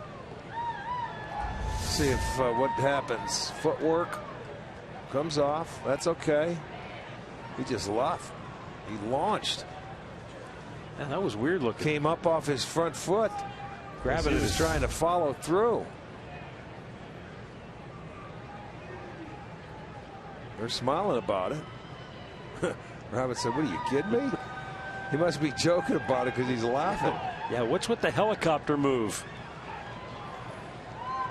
Herb Snyder, the trainer that's been around forever, he's smiling too.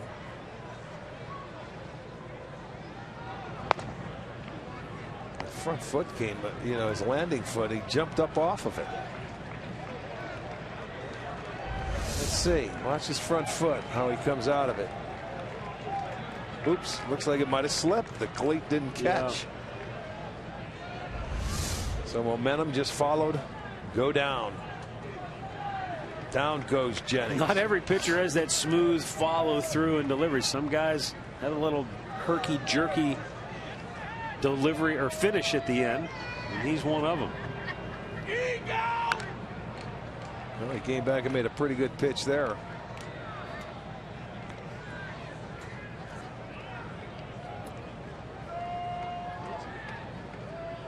Three balls, 2 strikes, 2 down, bases empty here in the 8th inning.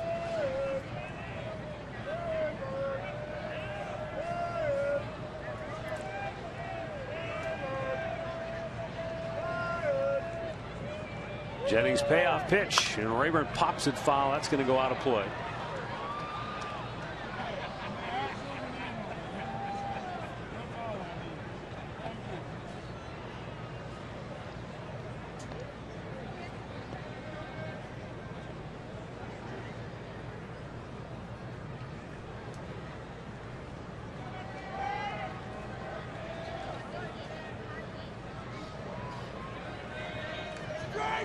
Rayburn takes aim. He already has 2 extra base hits on the night. They set up low and in, and it was up. He had a chance to jump on that one, but fouled it back. That's one of those ones where it's a good miss, because it might have been just up enough that he couldn't really barrel it and do anything with it.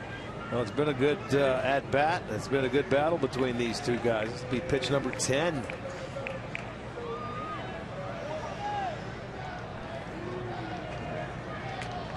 Again the 3-2, and that's ball 4. 2-out walk keeps the inning alive, and that's going to be it for Dan Jennings.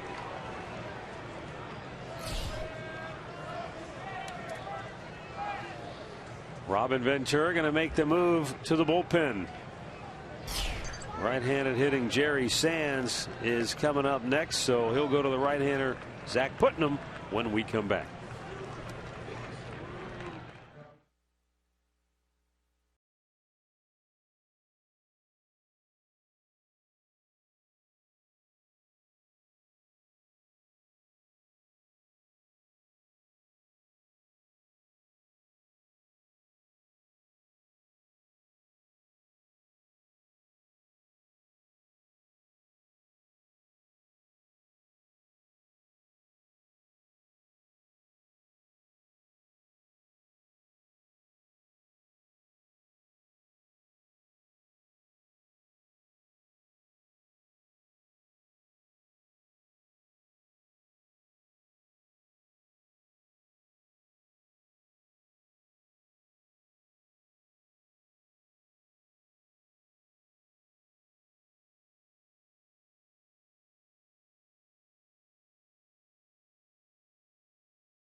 For dedicated Tribe fans between the ages of 6 and 14, MVPs take part in exclusive events and receive cool gear to add to their collection. You just go to Indians.com and check it out for more information.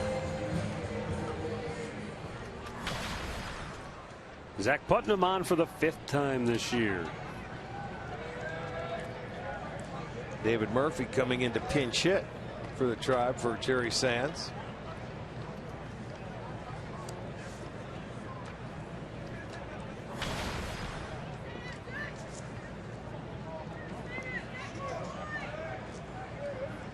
So far, David 0 for 2 this year as a pinch hitter.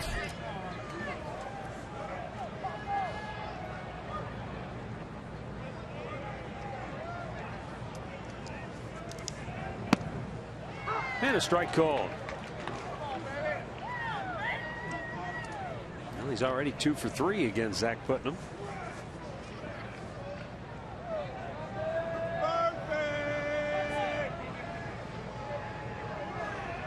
Ryan Rayburn, the runner at first base with 2 down. Tied him up. Good pitch. 0-2. Change up fastball. See what he comes back with.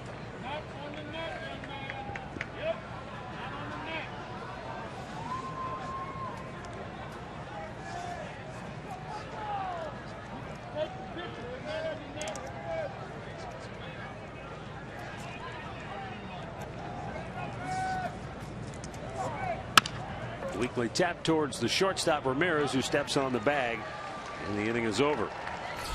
We'll head to the bottom of the 8th in Chicago. 3-0 Indians.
Terrific.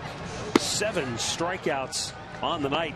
Good fastball, but changeup was paralyzing, and a pretty good slider at times. Struck out the side in the second, struck out the side in the fourth.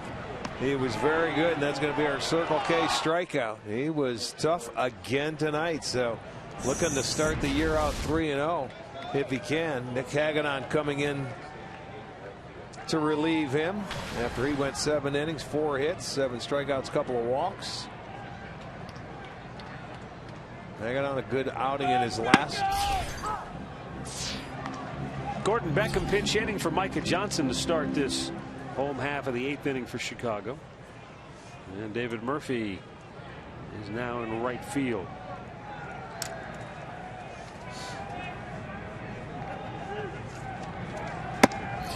Lays off a high fastball.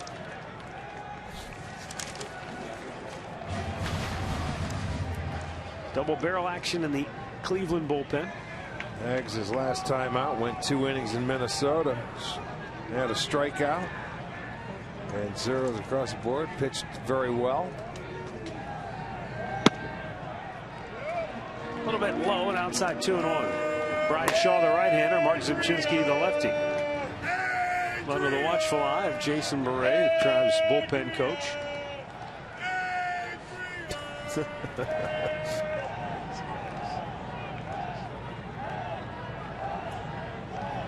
Now the 2-1 to Beckham.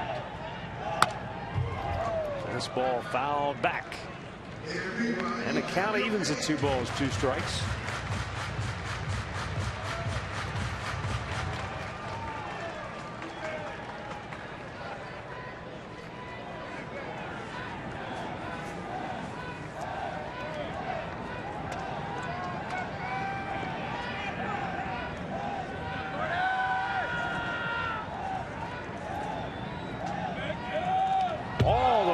stuff.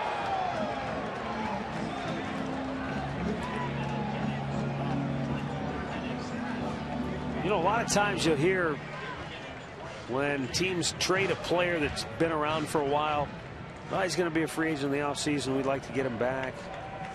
It actually happened in the case of Gordon Beckham. They traded him to the Angels last year. And as a free agent in the offseason, he signed back here. Popped him up. Playable for Santana. One down, and we'll go back to the studios for a Mazda game break. Here's Al.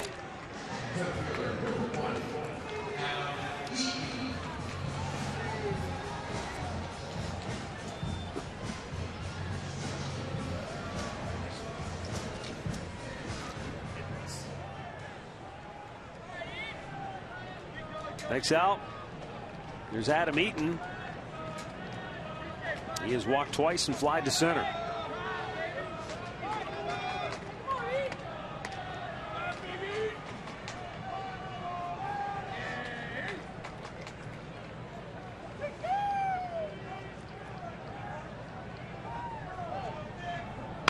That's a foul into the seats. Boy, if you're a fan today, you got to let it hit a seat, stop rolling first before you pick it up, don't you? I was thinking the exact same thing as I watched it go into the crowd. I'm thinking, you got to be nuts to stick a bare paw out there and try to catch one tonight. Yeah, you get out of the way.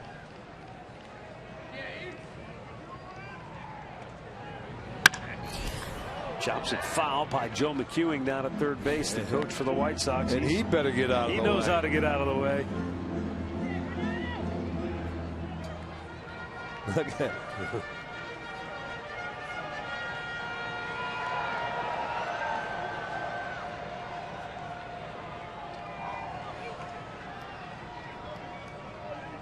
Now the 0-2 from Hagedon. Swung out and missed. Overmatched him with a high fastball. 2 down here in the bottom of the 8th. Stay tuned after the game for Conrad's Tire Express and Total Car Care post-game show. Al Pulaski and Jensen Lewis will break it all down for you. It has the Indians trying to pitch a shutout here tonight. They're sitting back in that warm studio.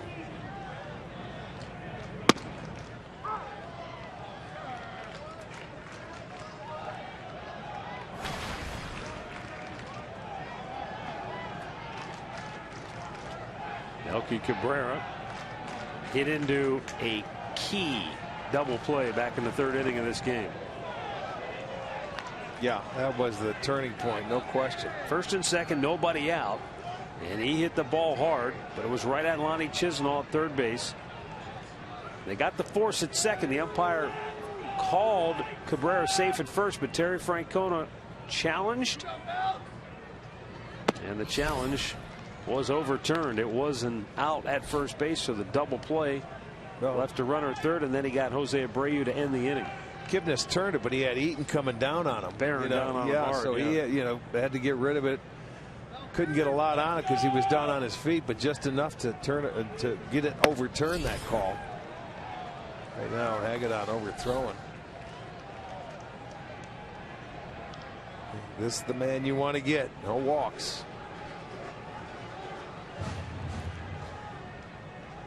Not with Abreu on deck. Well, but you remember what happened the last time on a 2-0 pitch in Cleveland to Abreu from Hagedon.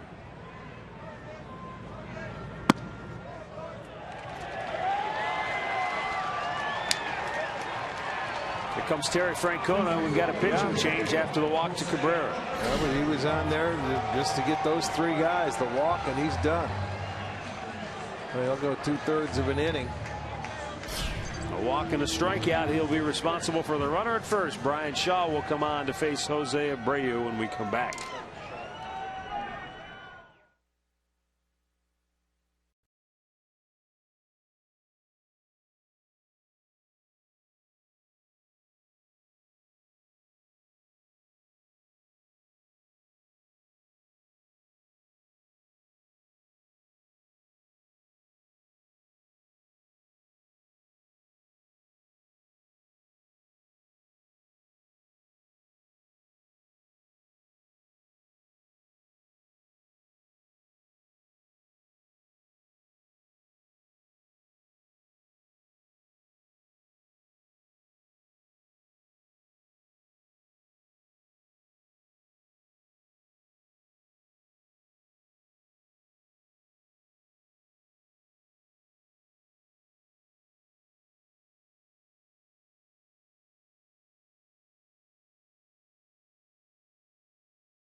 The game.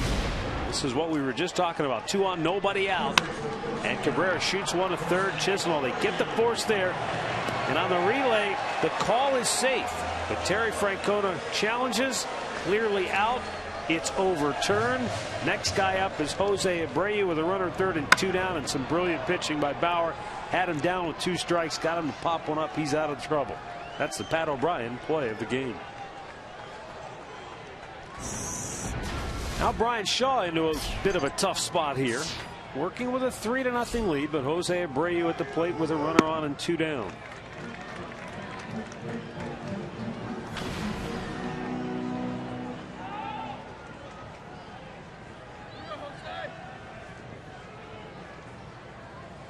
Abreu with a single in the first.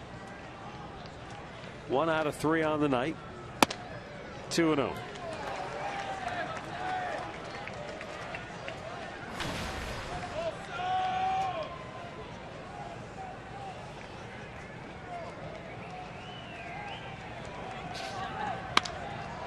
Out of play down the right side.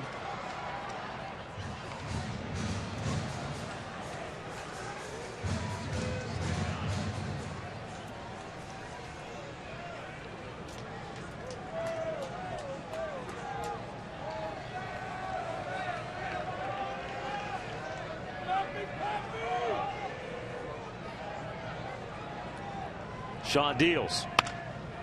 And Abreu trying to shoot it the other ways. Fouls it off. 2 balls, 2 strikes.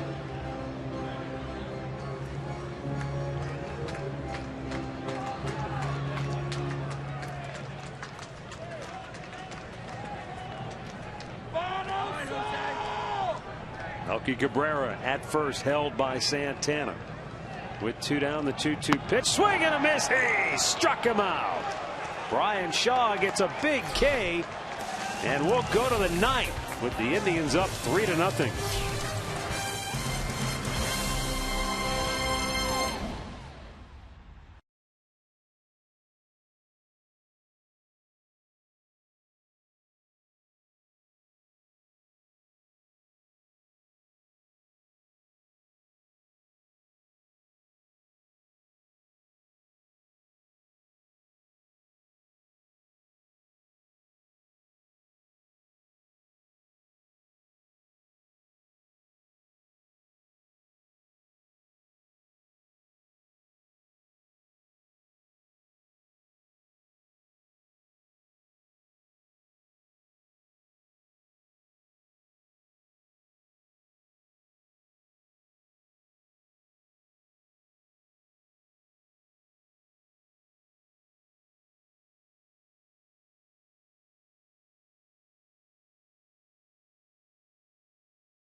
Ninth inning. Let's look back at our keys to the game, brought to you by Wayside Furniture. Indians trying to get a win in the first game of a series for the first time this year, and Trevor Bauer has been brilliant.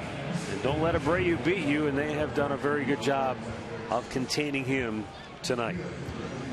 In the ninth inning, David Robertson, the White Sox closer, will come on to pitch. He's got the bottom third of the Indians order due up. Robertson has been very good so far this year, but I'm just looking. When was the last time he pitched? That's what I was just going to say. You know, they're bringing him in to get some work because in Detroit he probably didn't pitch over the weekend. They had blowouts. You know, so your closer, you got to get him some work. He pitched last on the 14th against Minnesota. Yeah. There's a liner, and it's caught by Ramirez.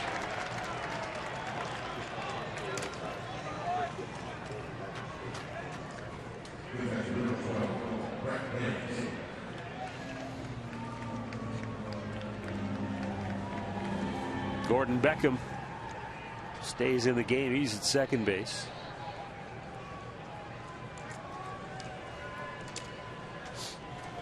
Brett Hayes 1 for 3 with a home run back in the 5th. That made it 3-0 Cleveland.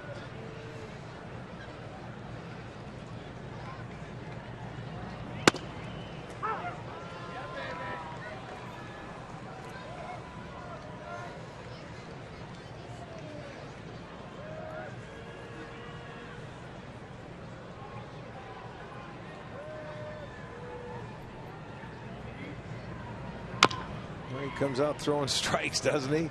Hasn't pitched in 5 days, but 3 pitches, 3 strikes.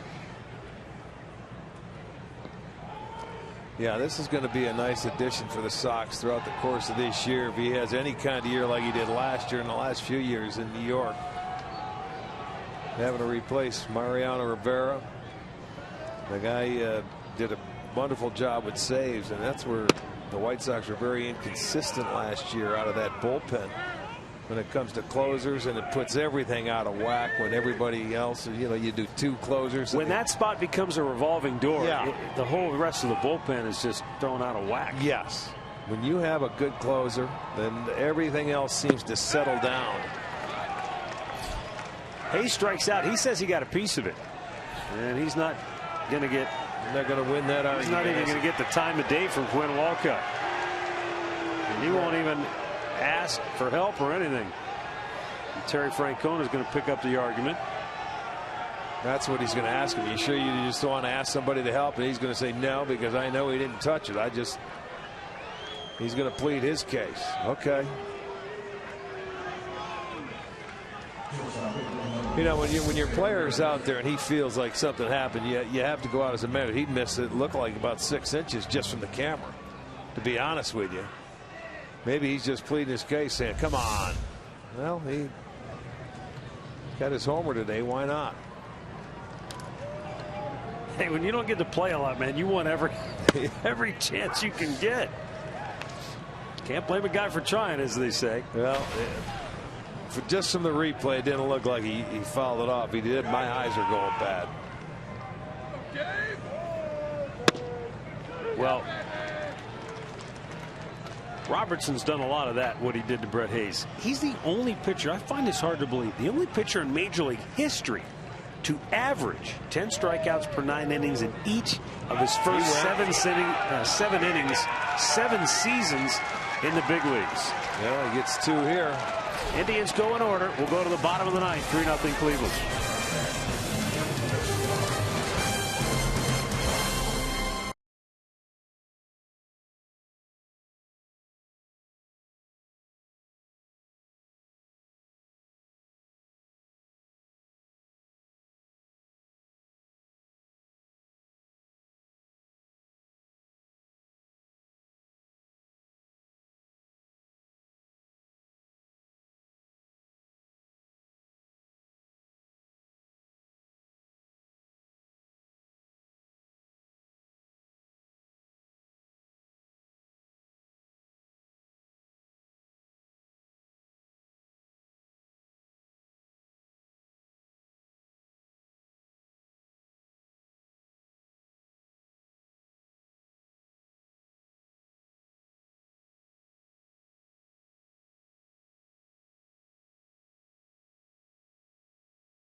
Jose Abreu's first time up took an opposite field approach.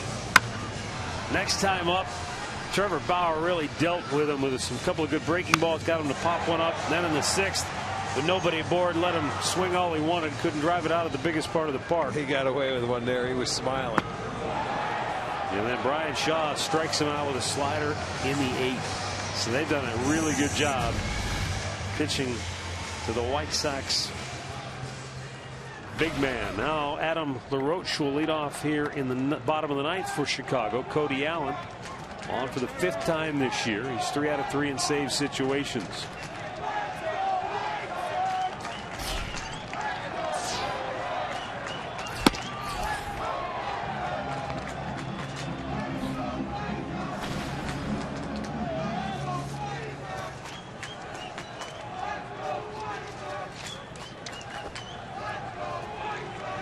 LaRoche struck out each of his first 2 times up tonight. Good breaking ball. That's a key for Cody. Well, remember, he came in Minnesota, and the first couple were, he didn't have a feel for him, but he didn't abandon it. He came right back, and he ended up finding it and pitched very well. Look at that. Good fastball. Froze him. Belt high right down the slot. Now LaRoche couldn't pull the trigger. One away. Yeah, Cody has that curveball working. His fastball always seems right there, but there's a good fastball. Locks him up. He must have been looking for the hook. And you look at Cody Allen, he's got the fastball, but he throws that knuckle or the spike curveball, whatever you want to call it. He digs in. He feels it gets a much better spin. And when that is working, it is nasty.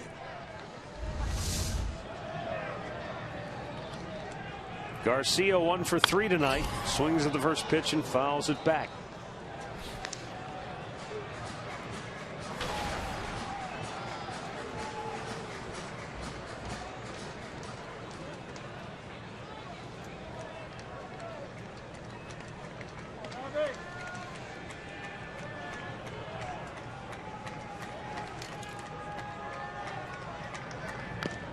Cody Allen in his career has logged 16 1/3 innings now against the White Sox, and he's given up 4 earned runs.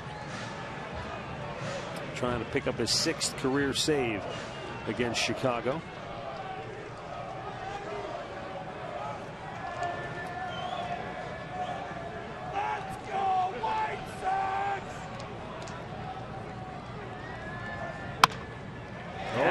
Fair over the bag, says Eric Cooper.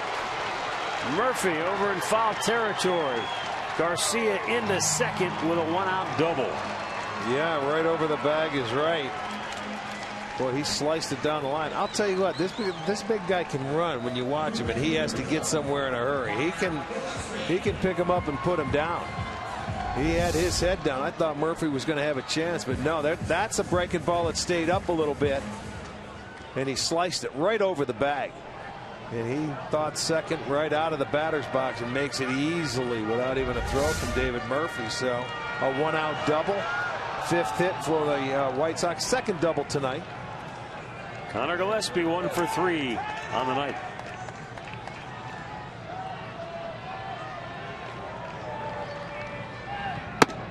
High with a heater. Ball 1.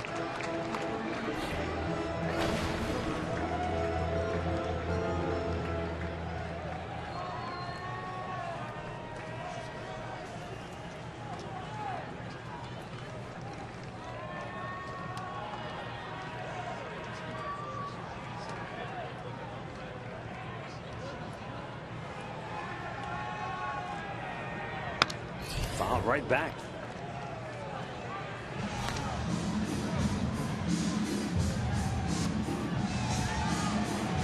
Career numbers there favor Cody Allen in this matchup.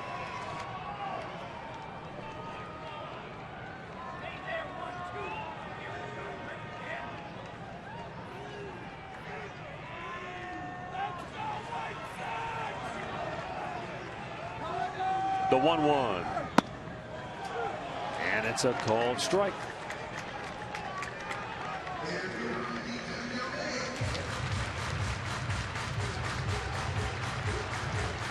Cody took over the closer's role last year from John Axford.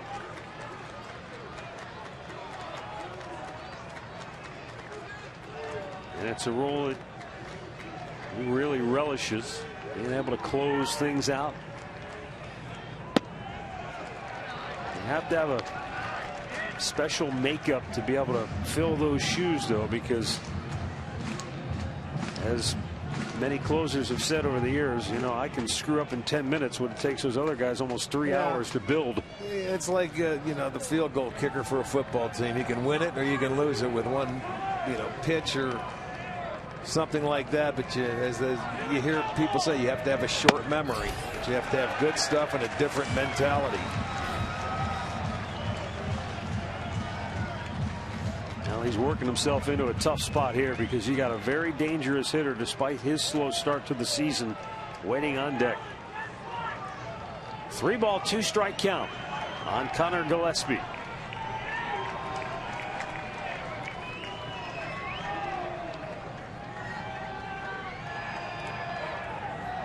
Fastball right down the slot. Fouled back. Yeah, he's going to challenge him right here. Let's go, big boy, because your run means nothing. We're up 3. He needs an out. He gets a base hit. Not much you can do about it. I think nowadays when people see a closer come in, they expect, oh, let's go 1, 2, 3.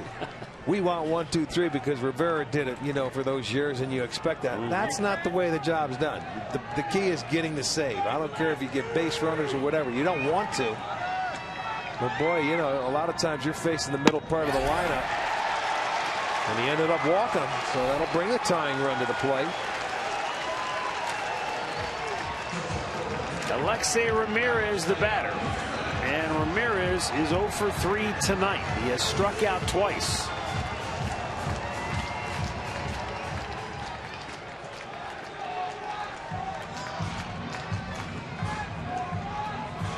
But this guy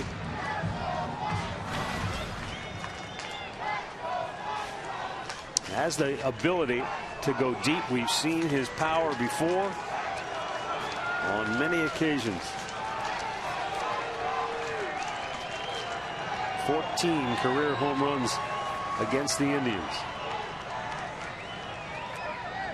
Cody Allen fires, and it's in the dirt with a breaking ball. It goes to the backstop. Runners at second and third. Well, now you get the wild pitch. It takes the double play away for the Indians, and now Cody's got his work cut out for him.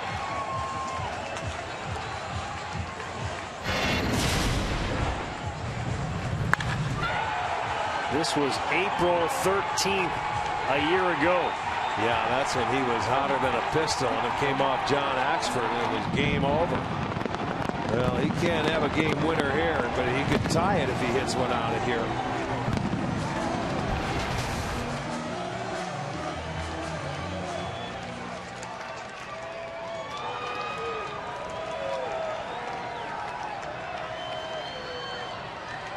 Only 1 out of 6 in his career against Cody Allen.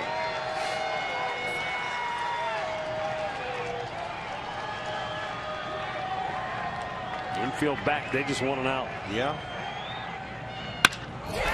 Deep center. Back goes Aviles on the track. Can't make the play. And Ramirez is headed for third. Now he jams on the brakes and holds at second base with a 2-run double. A huge hit. He didn't hesitate. He jumped. He jumped early on Cody Allen, and he got it over the head of Mike Aviles out in center field. So now he makes it a 3-2 game, and the tying run is on in scoring position at second base. A fastball out over the plate. And I'll tell you, this ball is not carrying tonight, so he smoked it. There's Aviles, and you could be wondering why he's still out in center field. When you don't have your #1 guy out there, gets over his head. Hold on, we got timeout. We had timeout. First base umpire was calling timeout for something.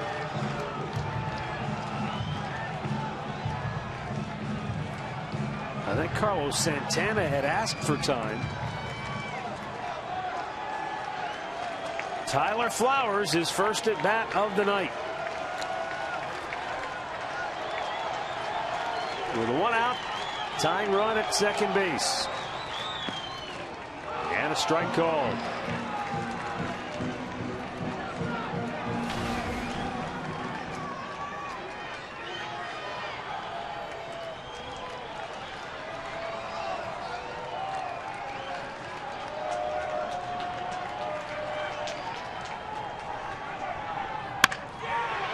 Base hit left field.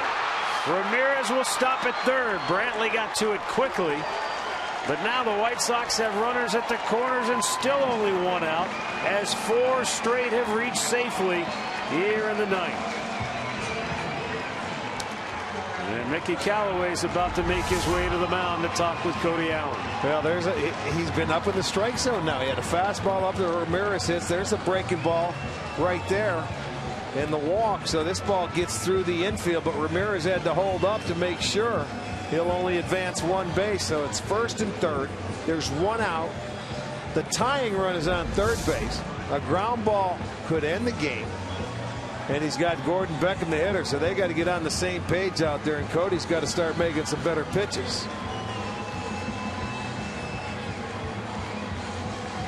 Quinn Walcott, home plate umpire, headed to the mound and break it up.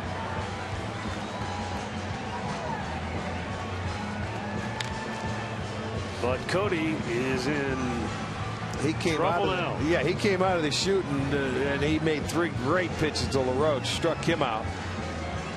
And then Garcia sliced a hanging breaking ball down the right field line for the double. Then the walk hurt to Gillespie. Ramirez jumped on a fastball, middle out over the plate, straight away center, and then the base hit. So the Sox are trying to come back in this one. Gordon Beckham 0 for 1. He fouled out his only time up.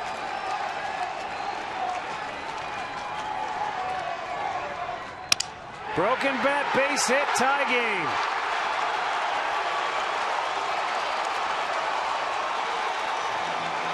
Five straight have reached here in the bottom of the ninth. 3 consecutive hits now in the inning. And the winning run is at second base. And that broke his bat. I mean, I heard it shatter, but he finds a hole. They were getting aggressive early. They're not spotting anything. They are swinging on the first pitch.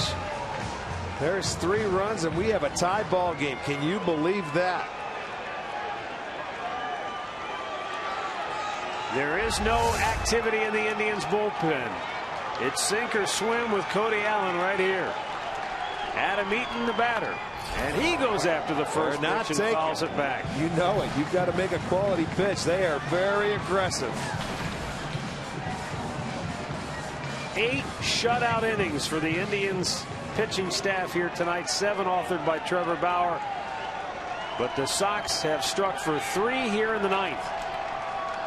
And now the 0-1 to Eaton. Yes, he did. Swung and missed. Yeah, they're in swing mode. And this one, excellent location. Look at, got on top of it. And they're just, they are in swing mode.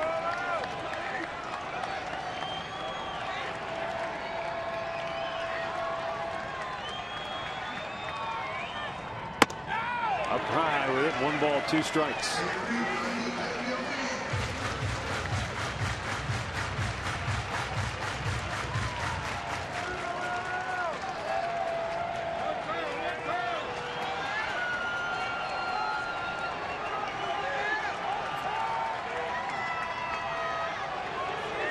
Allen stepped off. It'll be tough for that infield to turn a double play here unless it's hit right at one of them. They're going to have to turn it quickly if they want to get out of it.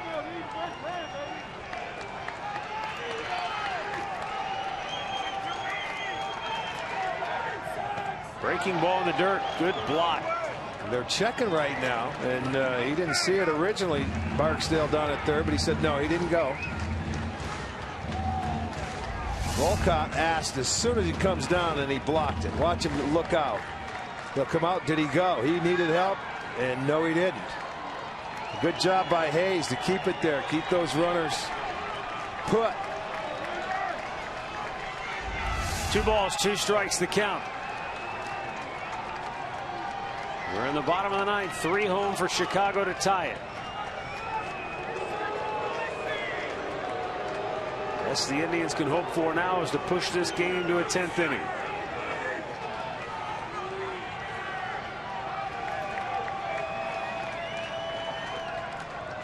And the 2-2 is lined to left. A base hit. Flowers got a bad jump. He'll have to stop at third. And the bases are loaded with 1 out. Well, it was the right job of base running. It was a line drive. He really reached out and just slapped it the other way. A pretty good job of hitting by Eaton. And Flowers, when you're running, you just have to freeze. You got to make sure you can't get doubled off. And that was a good pitch.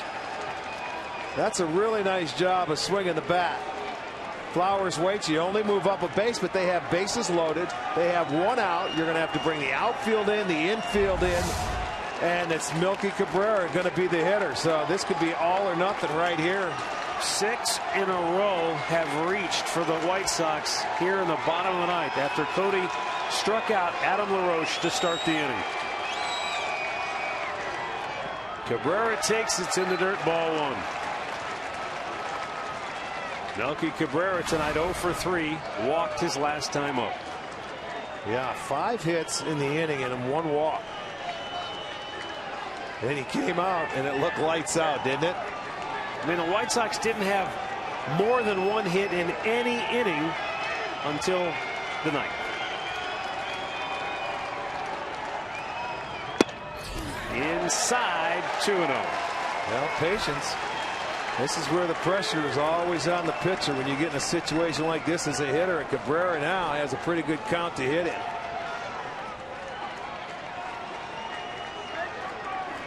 And you don't have to hit it hard with the infield in. He's looking for a fastball he can elevate and hit in the air. Out of play to the left. He got it and fouled it off.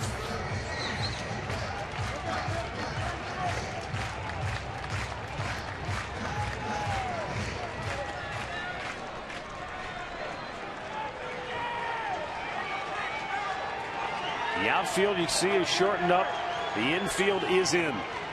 Bases loaded, 1 out, bottom of the ninth, tie game. 2-1 pitch. Fouled right back to the screen, and that'll even it up. This inning reminiscent of that long inning Cody had in Cleveland in the tie game when he came in. Yeah. Made over 30 pitches in that ball game. He's closing in on 30 here. Well, he got back into this count. See if he gets the curveball and gets him to swing and miss. Fastball right at him with a heater, didn't he? 3 straight. He gets away with one here, belt high heater, maybe just a little bit above the belt, and that's a pitch as a hitter you would like to get. You think you could hit in the air, but with 2 strikes, in the back of your mind, you may be thinking of that curveball as well.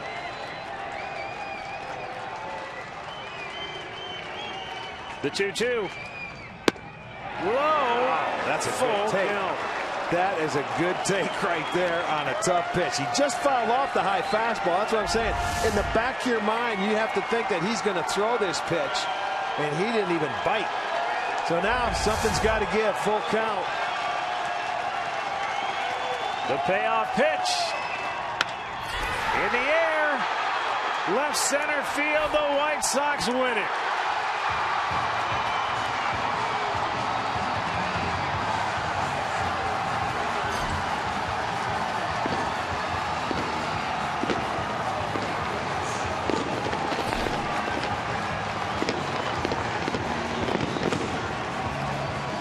Melky Cabrera will be credited with a walk-off single. 7 straight White Sox reach safely here in the bottom of the ninth, and they win it 4-3. The last 5 Chicago hitters all reached via the hit.